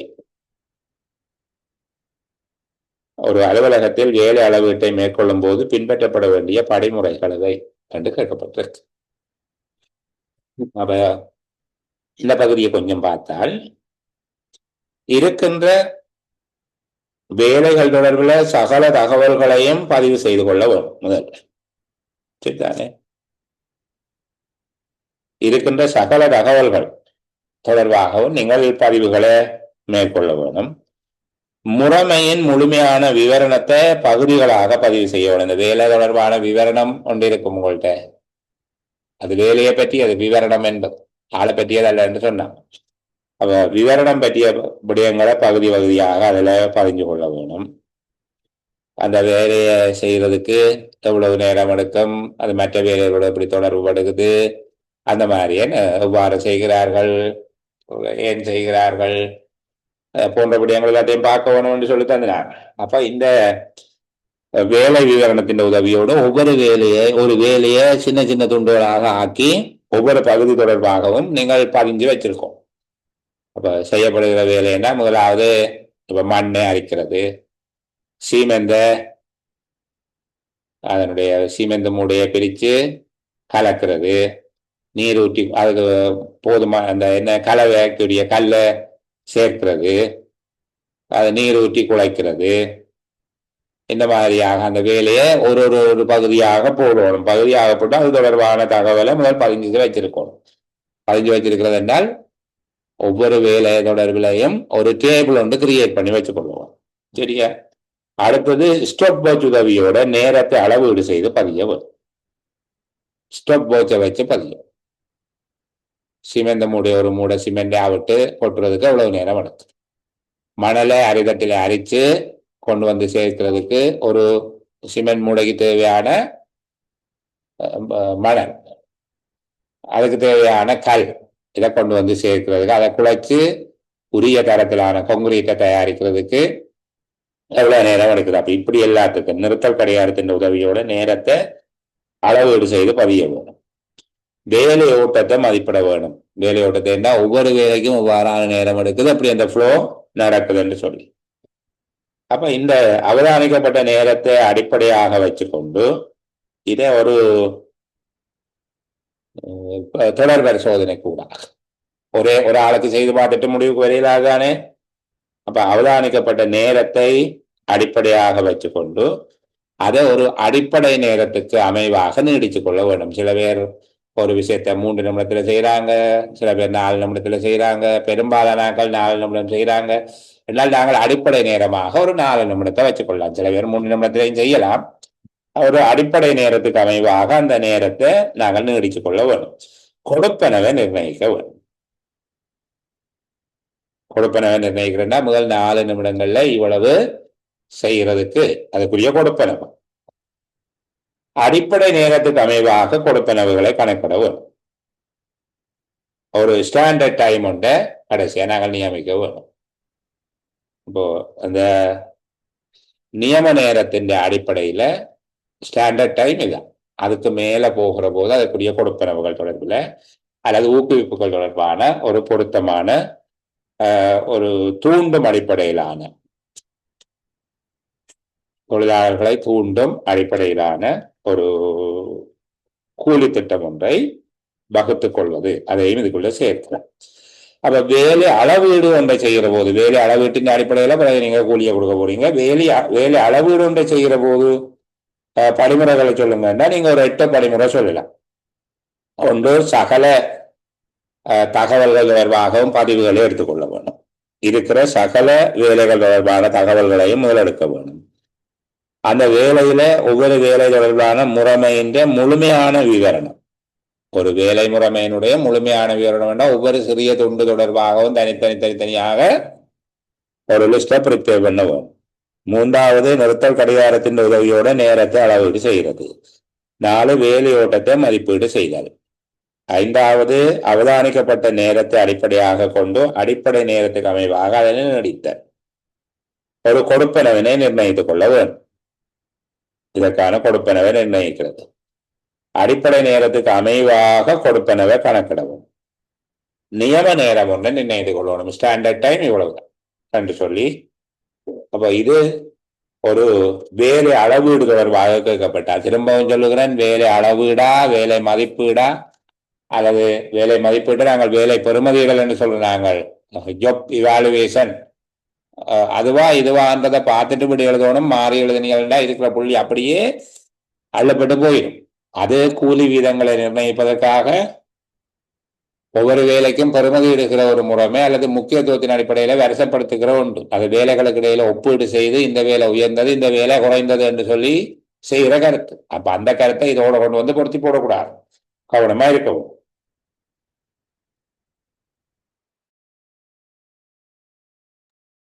சரி, அடுத்த பகுதிக்குள்ள போகுது. அடுத்தது முரண்பாடுகள் தொடர்பாக. என்ன முரண்பாடு, அலுவலகத்துல முரண்பாடுகள் தோன்றுவதற்கான காரணம் என்ன என்று சின்ன பிள்ளைய கேட்ட மாதிரி நேரடியாக கேட்க மாட்டாங்க உங்கள்கிட்ட. அப்படி கேட்கறது அவ்வளவு பொருத்தமாகவும் இருக்காது. சில பேர் சாதுரியம் மிகுந்த விதத்துல கேள்விகளை கேட்பார்கள். நீர் அறிந்த அமையங்களிலிருந்து உதாரணங்களை தந்து வேலை இயைவுபடுத்தலில் பணியாளர் குழு குறைந்த அளவு ஒத்துழைப்பை தருவது ஏன் என்பதை ஆராய்க. நீர் அறிந்த அமையங்களிலிருந்து உதாரணங்களை தந்து வேலை இயைவுபடுத்தலில், வேலையை இயைவுபடுத்தல் இப்ப செய்து கொண்டிருக்கிற வேலையை மாற்றி அமைச்சு பொருத்தமான விதமாக அதில் ஒரு சீரமைப்பை செய்கிறது என்று நாங்கள் புரிந்து கொள்வோம். இப்ப செய்து கொண்டிருக்கிற வேலையில சுமூகமாக ஓடிக்கொண்டிருக்கிறதுல நாங்கள் மாற்றங்களை செய்ய போகிறோம். இப்ப நாங்களும் அலுவலகத்துல முயற்சி செய்வோம். தம்பி அங்க இருக்கிறீங்க இந்த பக்கமா இருங்கோ, இதை திருப்புங்கோ, அங்க போங்கோ, இங்க வாங்கோ, என்ன இதை தூக்கி அடுக்குங்கோ, தேவையில்லாத கொண்டு கொடுத்துங்கோன்னு எல்லாம் கதைப்போம் தானே. அல்லது அப்படி செய்வோம் என்று சொல்லி நாங்கள் எல்லாருமே சேர்ந்து திட்டமிட்டு செய்வோம். இப்படியான வேலைகள் செய்கிறது நாங்கள் வேலை இயைவுபடுத்த. இயைவுள்ள என்றா பொருத்தமான வேலையை பொருத்தமானதாக மாற்றிக்கொள்ளும். சரிதானே. இப்ப இயைவுடைய அமைச்சின் செயலாளர் என்றா அந்த தொடர்புடைய அல்லது பொருத்தமான அமைச்சினுடைய செயலாளர் என்ற கருத்து.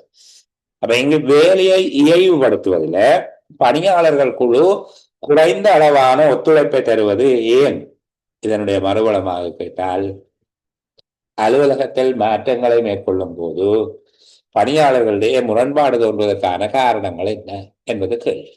புரியுதா கேள்வியே? பார்த்துக்கொள்ளுங்க.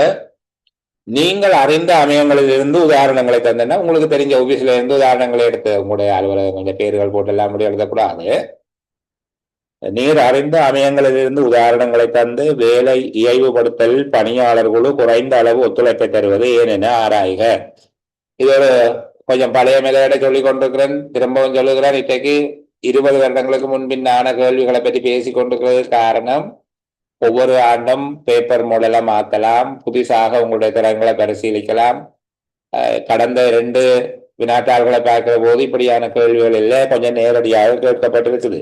சரிதானே? அலுவலகங்களிலே அலுவலர் குழாமுக்கிடையே முரண்பாடுகள் தோன்றுவதற்கான காரணங்களாக நீர் அவற்றை அடையாளப்படுத்துகிறீர் என்பது போலத்தான் கேட்கப்பட்டிருக்குது. சீரமைக்கப்படலாம். பரீட்சை காலத்துக்கு காலம் மாற்றப்படுகிறது. அது உங்களோட பரீட்சைக்கு அண்மித்ததாக கடந்த கால பரீட்சை வினாத்தாள்களை பகிரங்கப்படுத்திய பின்னர் அதே போல அச்சொட்டாக அந்த வடிவத்தை அப்படியே வச்சுக்கொண்டு அதே விதமான கேள்விகளை போட்டு அப்படி ஒன்று செய்கிறத நான் பரீட்சை தினக்களத்திலிருந்து எதிர்பார்க்க.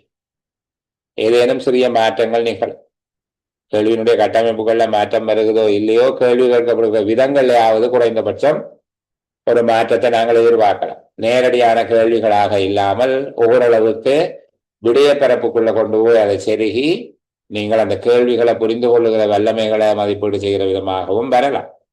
நாங்கள் எல்லாத்துக்கும் தயார்படுத்தி இருக்கணும். ஏற்கனவே எங்கள்கிட்ட இருக்கிற அறிவை பிரயோகிப்பதை பற்றித்தான் இன்றைக்கு பேசிக் கொண்டிருக்கிறோம். அடுத்து வருகிற செயலமர்வுகளையும் அதைத்தான் நாங்கள் பேச போகிறோம். சரிதானே? கடந்த 3 தினங்களாக நீங்கள் பெரும்பாலான பிள்ளைகள், நான் நம்புகிறேன், கடந்த கால வினாத்தாள் தொடர்பான செயலமர்வுகளையும் பங்கு கொண்டிருப்பீங்க. அதிக அளவு விடயங்களை நீங்கள் கற்றுக்கொண்டிருப்பீங்க. சில வேளைகளில் இப்போ நாங்கள் 2 பேரும் சொல்லுகிற போது 2 வேறு வேறு விதமான ஸ்டைல் வரும், விடயங்கள் ஒன்றாக இருக்கும். இப்போ நீங்கள் அந்த கற்றுக்கொண்ட விடயங்களை கேள்விகளுக்கு ஏற்ற விதமாக அதை கன்வெர்ட் பண்ண உங்களுக்கு தெரிஞ்சிருக்கலாம். உங்களுக்கு சில விடைகள் தெரியும், இதுதான் இந்த கேள்விக்குரிய விடை என்பதை அடையாளம் காண்பதில் தான் உங்களுடைய வெற்றி தங்கி இருக்கு.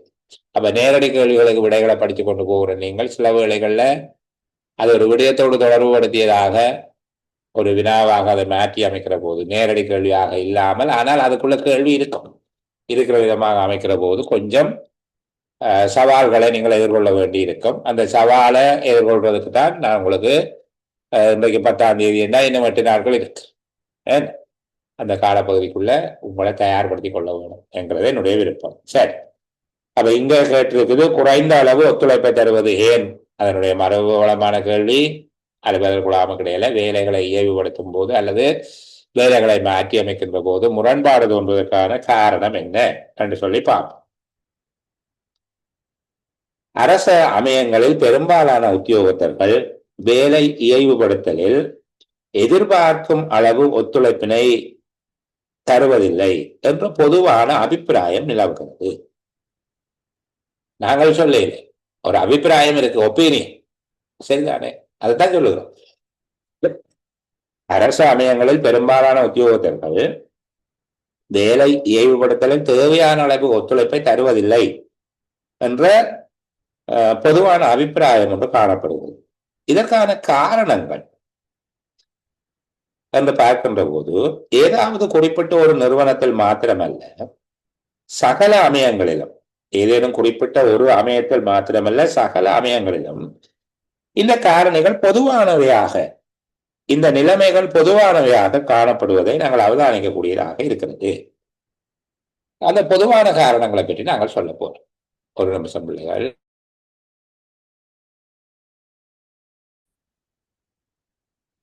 சரி, அந்த பெருமதியான பொதுவான ஓரளவுக்கு முக்கியத்துவம் வாய்ந்த காரணிகளையும் சொல்ல போடும், அதே நேரம் எல்லா அமையங்களுக்கும் பொதுவான காரணிகளையும் நாங்கள் சொல்ல போகிறோம். அப்போ அரசு அமையங்கள்ல பெரும்பாலான சந்தர்ப்பங்களில் வேலை இயல்புபடுத்தலின் போது அல்லது வேலைகளை மாற்றி அமைக்கின்ற போது உத்தியோகத்தர்கள் தேவையான அளவு ஒத்துழைப்பை வழங்குவதில்லை என்கிற பொதுவான ஒரு அபிப்பிராயம் காணப்படுகிறது. இது குறிப்பிட்ட ஒரு அமையத்துல மாத்திரமல்ல, பொதுவாக அரசு நிறுவனங்கள்ல காணப்படக்கூடிய ஒரு அபிப்பிராயம். இதற்கான காரணங்கள் என்று சொல்லுகிற போது,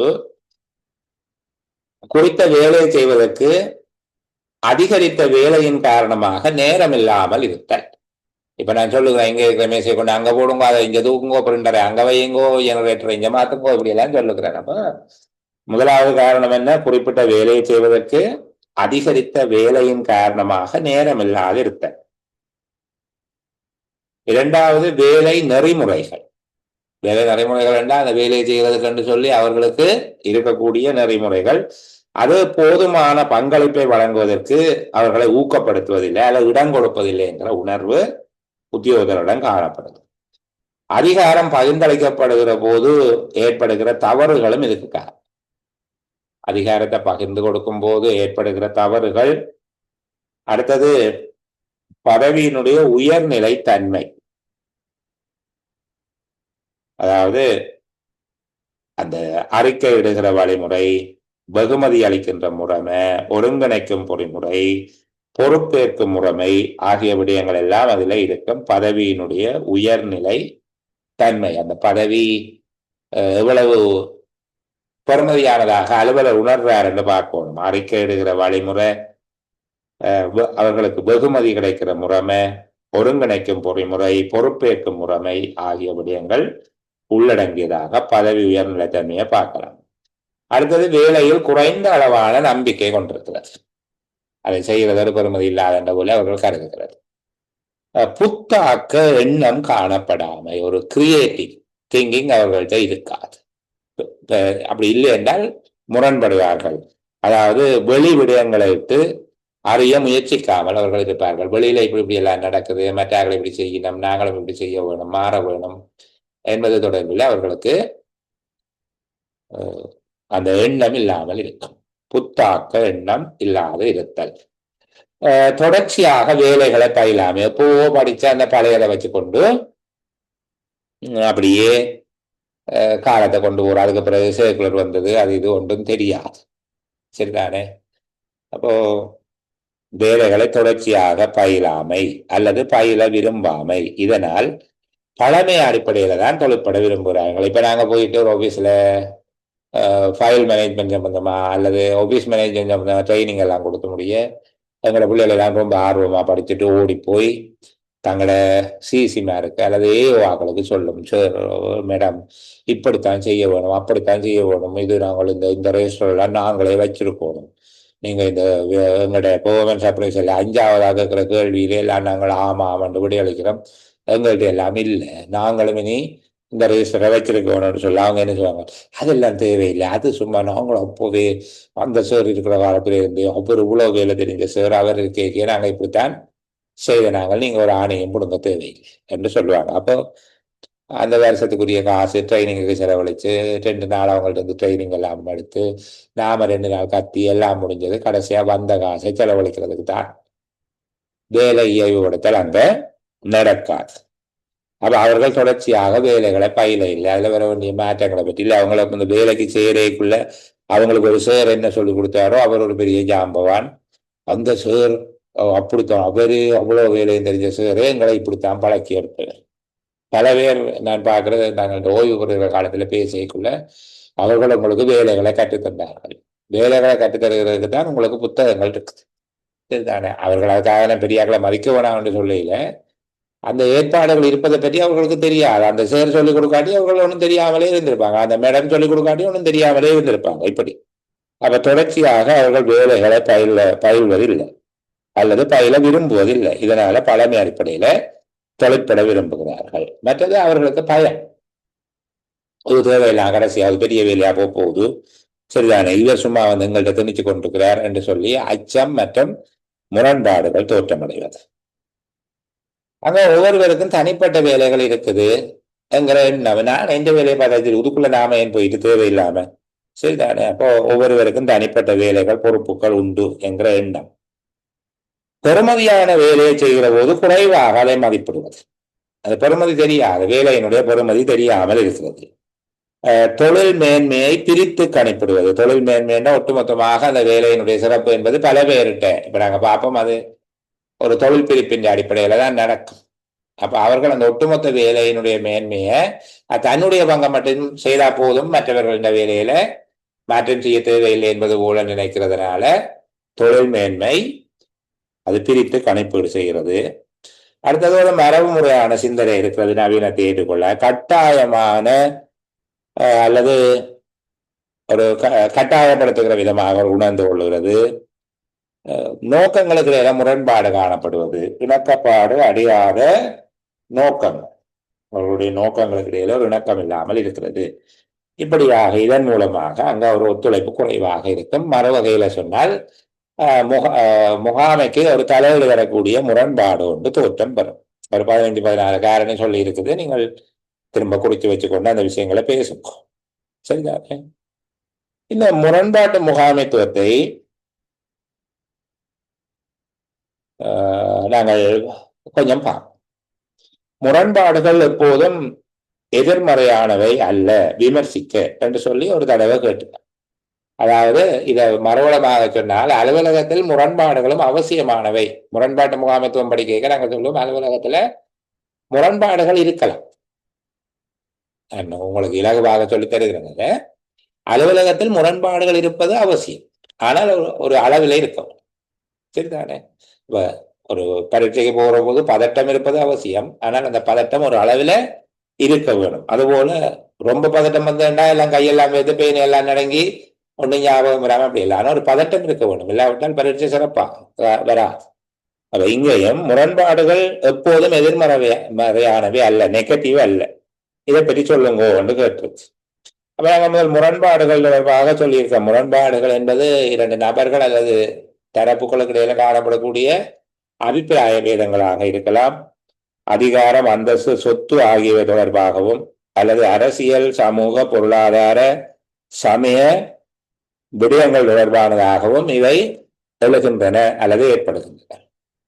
சில சமயங்களில் ஊழியர்கள் எதிர்பார்க்கின்ற முக்கியமான அடிப்படை தேவைகளை அவர்களுடைய முகாமை புறக்கணித்தல், அல்லது அலுவலர்களுடைய கோரிக்கைகள் அவர்கள் எதிர்பார்க்கும் முக்கியமான விடயங்களை கவனத்திற்கு எடுக்காது விடுதல் போன்ற சந்தர்ப்பங்களிலும் முகாமையாளர்கள் பலாத்காரமாக தமது கருத்துக்களை திணிக்க முற்படுகின்ற போது, அல்லது முகாமையாளர்கள் பிழையான நடவடிக்கையில் ஈடுபடுதல், ஊழியர்களை தவறான நடவடிக்கையில் ஈடுபட தூண்டுதல் ஆகிய சந்தர்ப்பங்களிலும் முரண்பாடுகள் தோன்றுகின்றன.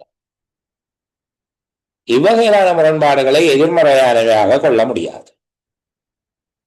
அலுவலர்கள் எதிர்பார்க்கின்ற முக்கியமான விடயங்கள் தொடர்பில் அவர்களுடைய அடிப்படை தேவைகளை, அவர்களுடைய அடிப்படை கோரிக்கைகளை முகாமை புறக்கணிப்பது, அவர்களுடைய பயிற்சி தேவைகளை கண்டுகொள்ளாமல் விடுவது அல்லது கவனத்துக்கு எடுக்காது விடுதல், பலாத்காரமாக தங்களுடைய கருத்துக்களை திணிக்க முற்படுதல், தன்னிச்சையாக நடந்து கொள்ளுதல், பிழையான நடவடிக்கைகளை ஈடுபடுதல், பிழையான நடவடிக்கைகளை ஊழியர்கள் ஈடுபட தூண்டுதல், அங்கு இருக்கக்கூடிய விதிகள், ஏற்பாடுகள், சட்டங்கள், நடைமுறைகள், பிரமாணங்களுக்கு முரணாக செயற்படும் வகையில அல்லது அவற்றை அறிந்து கொள்ளாமல் செயற்படுதல் போன்ற சந்தர்ப்பங்களில் முரண்பாடுகள் தோன்றுமாக இருந்தால் இந்த முரண்பாடுகள் எதிர்மறையானவையாக கொள்ள முடியாது. நிறுவனங்களின் வழி தவறுதலை தடுப்பவையாக அல்லது கட்டுப்படுத்துபவையாகவே அவை இருக்கும். நிறுவனங்களின் முகாமையாளர்கள், உரிமையாளர்கள் ஊழியர்களுடைய ஆலோசனைகளை புறந்தள்ளி நடவடிக்கைகளை மேற்கொள்வதனால சில வேளைகளில் நட்டத்தை அடைய நிலைக்கு தள்ளப்படுவார். இவ்வாறான சந்தர்ப்பங்களில் ஊழியர்களிடையே ஏற்படும் முரண்பாடுகள் எதிர்மறையானவையாக கொள்ள முடியாது, நிறுவனம் நட்டமடைவது அல்லது முறிவடைவதை தடுப்பவையாக இருக்கும். சேவை நாடுகளுக்கு சேவை செய்வதற்காக அமைக்கப்பட்ட திணைக்களங்கள் போன்றவற்றில் சிறப்பாக சேவை ஆற்றுவதற்கு தேவையான வளங்களை பெற்றுக் கொடுக்காத சந்தர்ப்பங்களிலும், சேவை நாடுகளுக்குரிய அடிப்படை வசதிகள் செய்து கொடுக்கப்படாத சந்தர்ப்பத்திலும் ஊழியர்கள் முரண்பாடுகளை ஏற்படுத்தக்கூடும். இவையும் எதிர்மறையானவை அல்ல. சிறப்பான சேவை வழங்க வேண்டும் என்ற ஆர்வத்தின் காரணமாக ஊழியர்கள் முகாமை மீது வலுவினை பிரயோகிக்கின்ற அல்லது அழுத்தத்தை பிரயோகிக்கின்ற ஒன்றாகவே இதனை கருதுதல் வேண்டும். மேலும் முகாமையின் நோக்கில் இன்னொரு விடயம் கூறப்படுகிறது. வெவ்வேறு அலுவலர் குழுக்களுக்கிடையே பாதகம் இல்லாத அளவு போட்டித்தன்மை அல்லது முரண்பாட்டு நிலைமை ஒன்று காணப்படுமாக இருந்தால் அது அவர்களிடையே ஒருவருக்கொருவர் போட்டித்தன்மை மிகுந்த பணிகளை ஒப்படைத்து சிறப்பாக நிறைவேற்றிக் கொள்வதற்கு முகாமை கையாளக்கூடிய தந்திரோபாயம் ஒன்றாகவும் காணப்படும். இப்போதும் முரண்பாடு என்பது எதிர்மறையானதாக காணப்படுவது இல்லை. சரிதானே? அப்ப கன்ஃபிளிக்ட் என்பது எப்போதுமே நெகட்டிவ் அல்ல. கன்ஃபிளிக்ட் மேனேஜ்மெண்ட் என்கிறது இந்த முரண்பாடுகளை சிறப்புற கையாள்வது என்பதாக இருக்கும். இந்த விதமாக நீங்கள் அதை விட எழுதி கொள்ள இயலும். சரிதானே? ஒரு முரண்பாட்டு முகாமைத்துவத்தினுடைய படிமுறைகள் என்ன என்பதை பற்றியும் கொஞ்சம் பார்த்துக்கணும். முரண்பாட்டு முகாமைத்துவத்தினுடைய படிமுறைகள் நாங்கள் அப்படி கேட்கப்பட்டாலும் முதல்ல இந்த முரண்பாடுகள் என்பதற்கு வேலை விளக்கணம் சொல்லி போட்டு தான் எழுத வேணும். முரண்பாடு என்பது முக்கியமான விடயங்களில் கருத்து வேற்றுமை ஏற்படுவது. நபர்களிடையேயும் ஒன்று சேர்ந்த காரணிகளிடையேயும் உருவாகக்கூடிய வேறுபாடுகள் என்று கருதப்படுகிறது. முரண்பாடு என்பது ஒருவருடைய அல்லது ஏனையோருடைய எதிர்பார்ப்புகளை வேண்டுமென்று எதிர்ப்பது, தடுப்பது, பலவந்தமாக கீழ்ப்படிய செய்வது ஆகிய நடவடிக்கைகளை கொண்டது என வரைவிலக்கணப்படுத்தப்படுகிறது. இங்கு முரண்பாடு என்பது அதிகாரம், அந்தஸ்து, சொத்து ஆகியவை தொடர்பாகவோ அல்லது அரசியல், சமூக, பொருளாதார, சமயம், பண்பாடு போன்ற பல்வேறு கூறுகளினூடாக எழுவதாகவோ நாங்கள் காணக்கூடியதாக இருக்கிறது. இந்த முரண்பாட்டினை முகாமை செய்வதற்கு சில படிமுறைகளை பின்பற்ற வேண்டும். ஒன்று, எப்போதும் முரண்பாடுகளை எதிர்கொள்வதற்கு திருப்பி நாங்கள் முரண்பாட்டை உண்டாக்குறதில்ல, அந்த முரண்பாடுகளை கையாள்வதற்கு தயாராக முகாமை இருத்தல் வேண்டும். முரண்பாடு ஒன்று முற்றி கடுமை அடையும் வரையில காத்திருக்க கூடாது. முரண்பாடு எழும் வரையில் தாமதியாமல் இருக்க வேண்டும். அங்கு கருத்து வேறுபாடு ஒன்று தோன்றுகிற போதே சமரசத்துக்கான முயற்சியை நாங்கள் செய்து கொள்ள வேண்டும். நம்ம ஒன்று, முரண்பாடுகளை எதிர்கொள்வதற்கு தயாராக இருப்பது. முரண்பாடு எழும் வரைக்கும் தாமதியாமல் இருப்பது. முரண்பாட்டை தீர்ப்பதற்கு தனிப்பட்ட பொதுவான இடம் ஒன்றை தெரிவு செய்து கொள்வது. அவர்களிடையே உணர்வுகள், கருத்துக்கள், அபிப்பிராயங்களை பகிரச் செய்து மன எண்ணத்தினை அவர்களுடைய அங்க அசைவுகள் மூலமாக அவதானித்தல். தொடர்புடைய தரப்புகள் என்ன, அங்க அசைவுகள் மூலமாக மன எண்ணங்களை அவதானித்தல். முகாமையாளர் உணர்வுகளை பகிர்ந்து கொள்ளுதல். அங்கு முரண்பாட்டுக்கு அடிப்படையாக இந்த பிரச்சனையை இனங்காணுதல். ஆர்வத்தோடும் கரிசனையோடும் இரக்கத்தோடும் அக்கறையாக செவி மடுத்தல். அதாவது ஆக்டிவ் லிசனிங் என்று சொல்லுவாங்க. பிரச்சனைய அக்கறையாக செவி மடுத்தல். இருபுறமும் கேட்டல். ஒரு இயக்க நீதி கோட்பாடுல ஒன்று இருக்குது, இருபுறமும் கேட்க வேண்டும். ரெண்டு பக்கமத்து நியாயத்தையும் கேட்க வேண்டும். ஒருமித்து ஒரு பொருத்தமான தீர்வினை கண்டுபிடித்தல். இப்போ எல்லா தரப்பும் ஏற்றுக்கொள்ளக்கூடிய ஒரு பொருத்தமான தீர்வை கண்டுபிடிக்கிறது. அந்த தீர்வினை செயற்படுத்துவதற்கான செயற்பாட்டு திட்டம் ஒன்றுக்கு இணங்குதல். இணங்கிக் கொண்ட வகையில் அவர்கள் தங்களுடைய நம்பிக்கையை வெளிப்படுத்தவும். புரிந்துணர்வு ஒப்பந்தம் செய்தால் அதன்படி நடக்கவும். சரிதானே? செயற்பாட்டு திட்டம் ஒன்றை உருவாக்கி அதற்கு இணங்கிக் கொள்ளுதல், ஒவ்வொருவரும் தங்களுடைய நம்பிக்கையினை வெளிப்படுத்துதல் என்கிற 10 படிமுறைகளுக்கூடாக முரண்பாடு முகாமை செய்யப்படலாம். இன்றைக்கு கணிசமான பொருத்தமான விடயங்கள் பார்த்திருக்கிறேன். அதனாலதான் நான் சொல்லியிருந்தேன், இயலுமானவர்கள் எல்லாரும் கலந்து கொள்ளுங்க. நாங்கள் ஓரளவுக்கு அருமையாக பெற்றுக்கொள்ளக்கூடிய அல்லது எங்களுடைய கைவசம் இல்லாத சில வினாக்கள் வேறு கொஞ்சம் மாறுபட்ட வடிவத்தில் வரக்கூடியவை என்பது தொடர்பாக பேசியிருக்கிறோம். தயவு செய்து திரும்ப திரும்ப உங்கள்கிட்ட கேட்கக்கூடியது, இதுல இருக்கக்கூடிய விடயங்கள்ல கவனம் செலுத்தி பாடக்குறிப்புகளை தயாரித்து கொள்ளுங்க. வெறும் பாடக்குறிப்புகள் பயன்படாது. அவற்றை உங்களுடைய நிரந்தர ஞாபக அடுக்குகளில் படியும் வகையில திரும்ப திரும்ப பயிற்சி செய்யுங்க. இதற்கு முன்னாக படித்த விடயங்களை தயவு செய்து திரும்ப திரும்ப பார்த்து உங்களுக்கு அவையெல்லாம் நினைவில் இருப்பதை ஞாபகப்படுத்திக் கொள்ளுங்க. நான் சொன்ன மாதிரியான சில தலைப்புகளை தேடி பாருங்க. குறிப்பாக தலைமைத்துவத்தினுடைய பண்புகள் தொடர்பாக அந்த விடயங்களை பாருங்க. ஒழுங்கமைப்பு தொடர்பாக நான் ஒரு நோட்ஸ் அனுப்புகிறேன், அதையும் கொஞ்சம் பார்த்து கொள்ளுங்கள். சரிதானே? இப்போ இந்த அளவோடு நான் ஒளிப்பதிவு நிறைவு செய்து கொள்கிறேன். மீண்டும் இன்னும் ஒரு சேலம் அருள் இதனிடம் மகிழ்வான பொழுதுகளை சந்திக்கிற வரைக்கும் எல்லோருக்கும் பாய் பாய், குட் நைட்.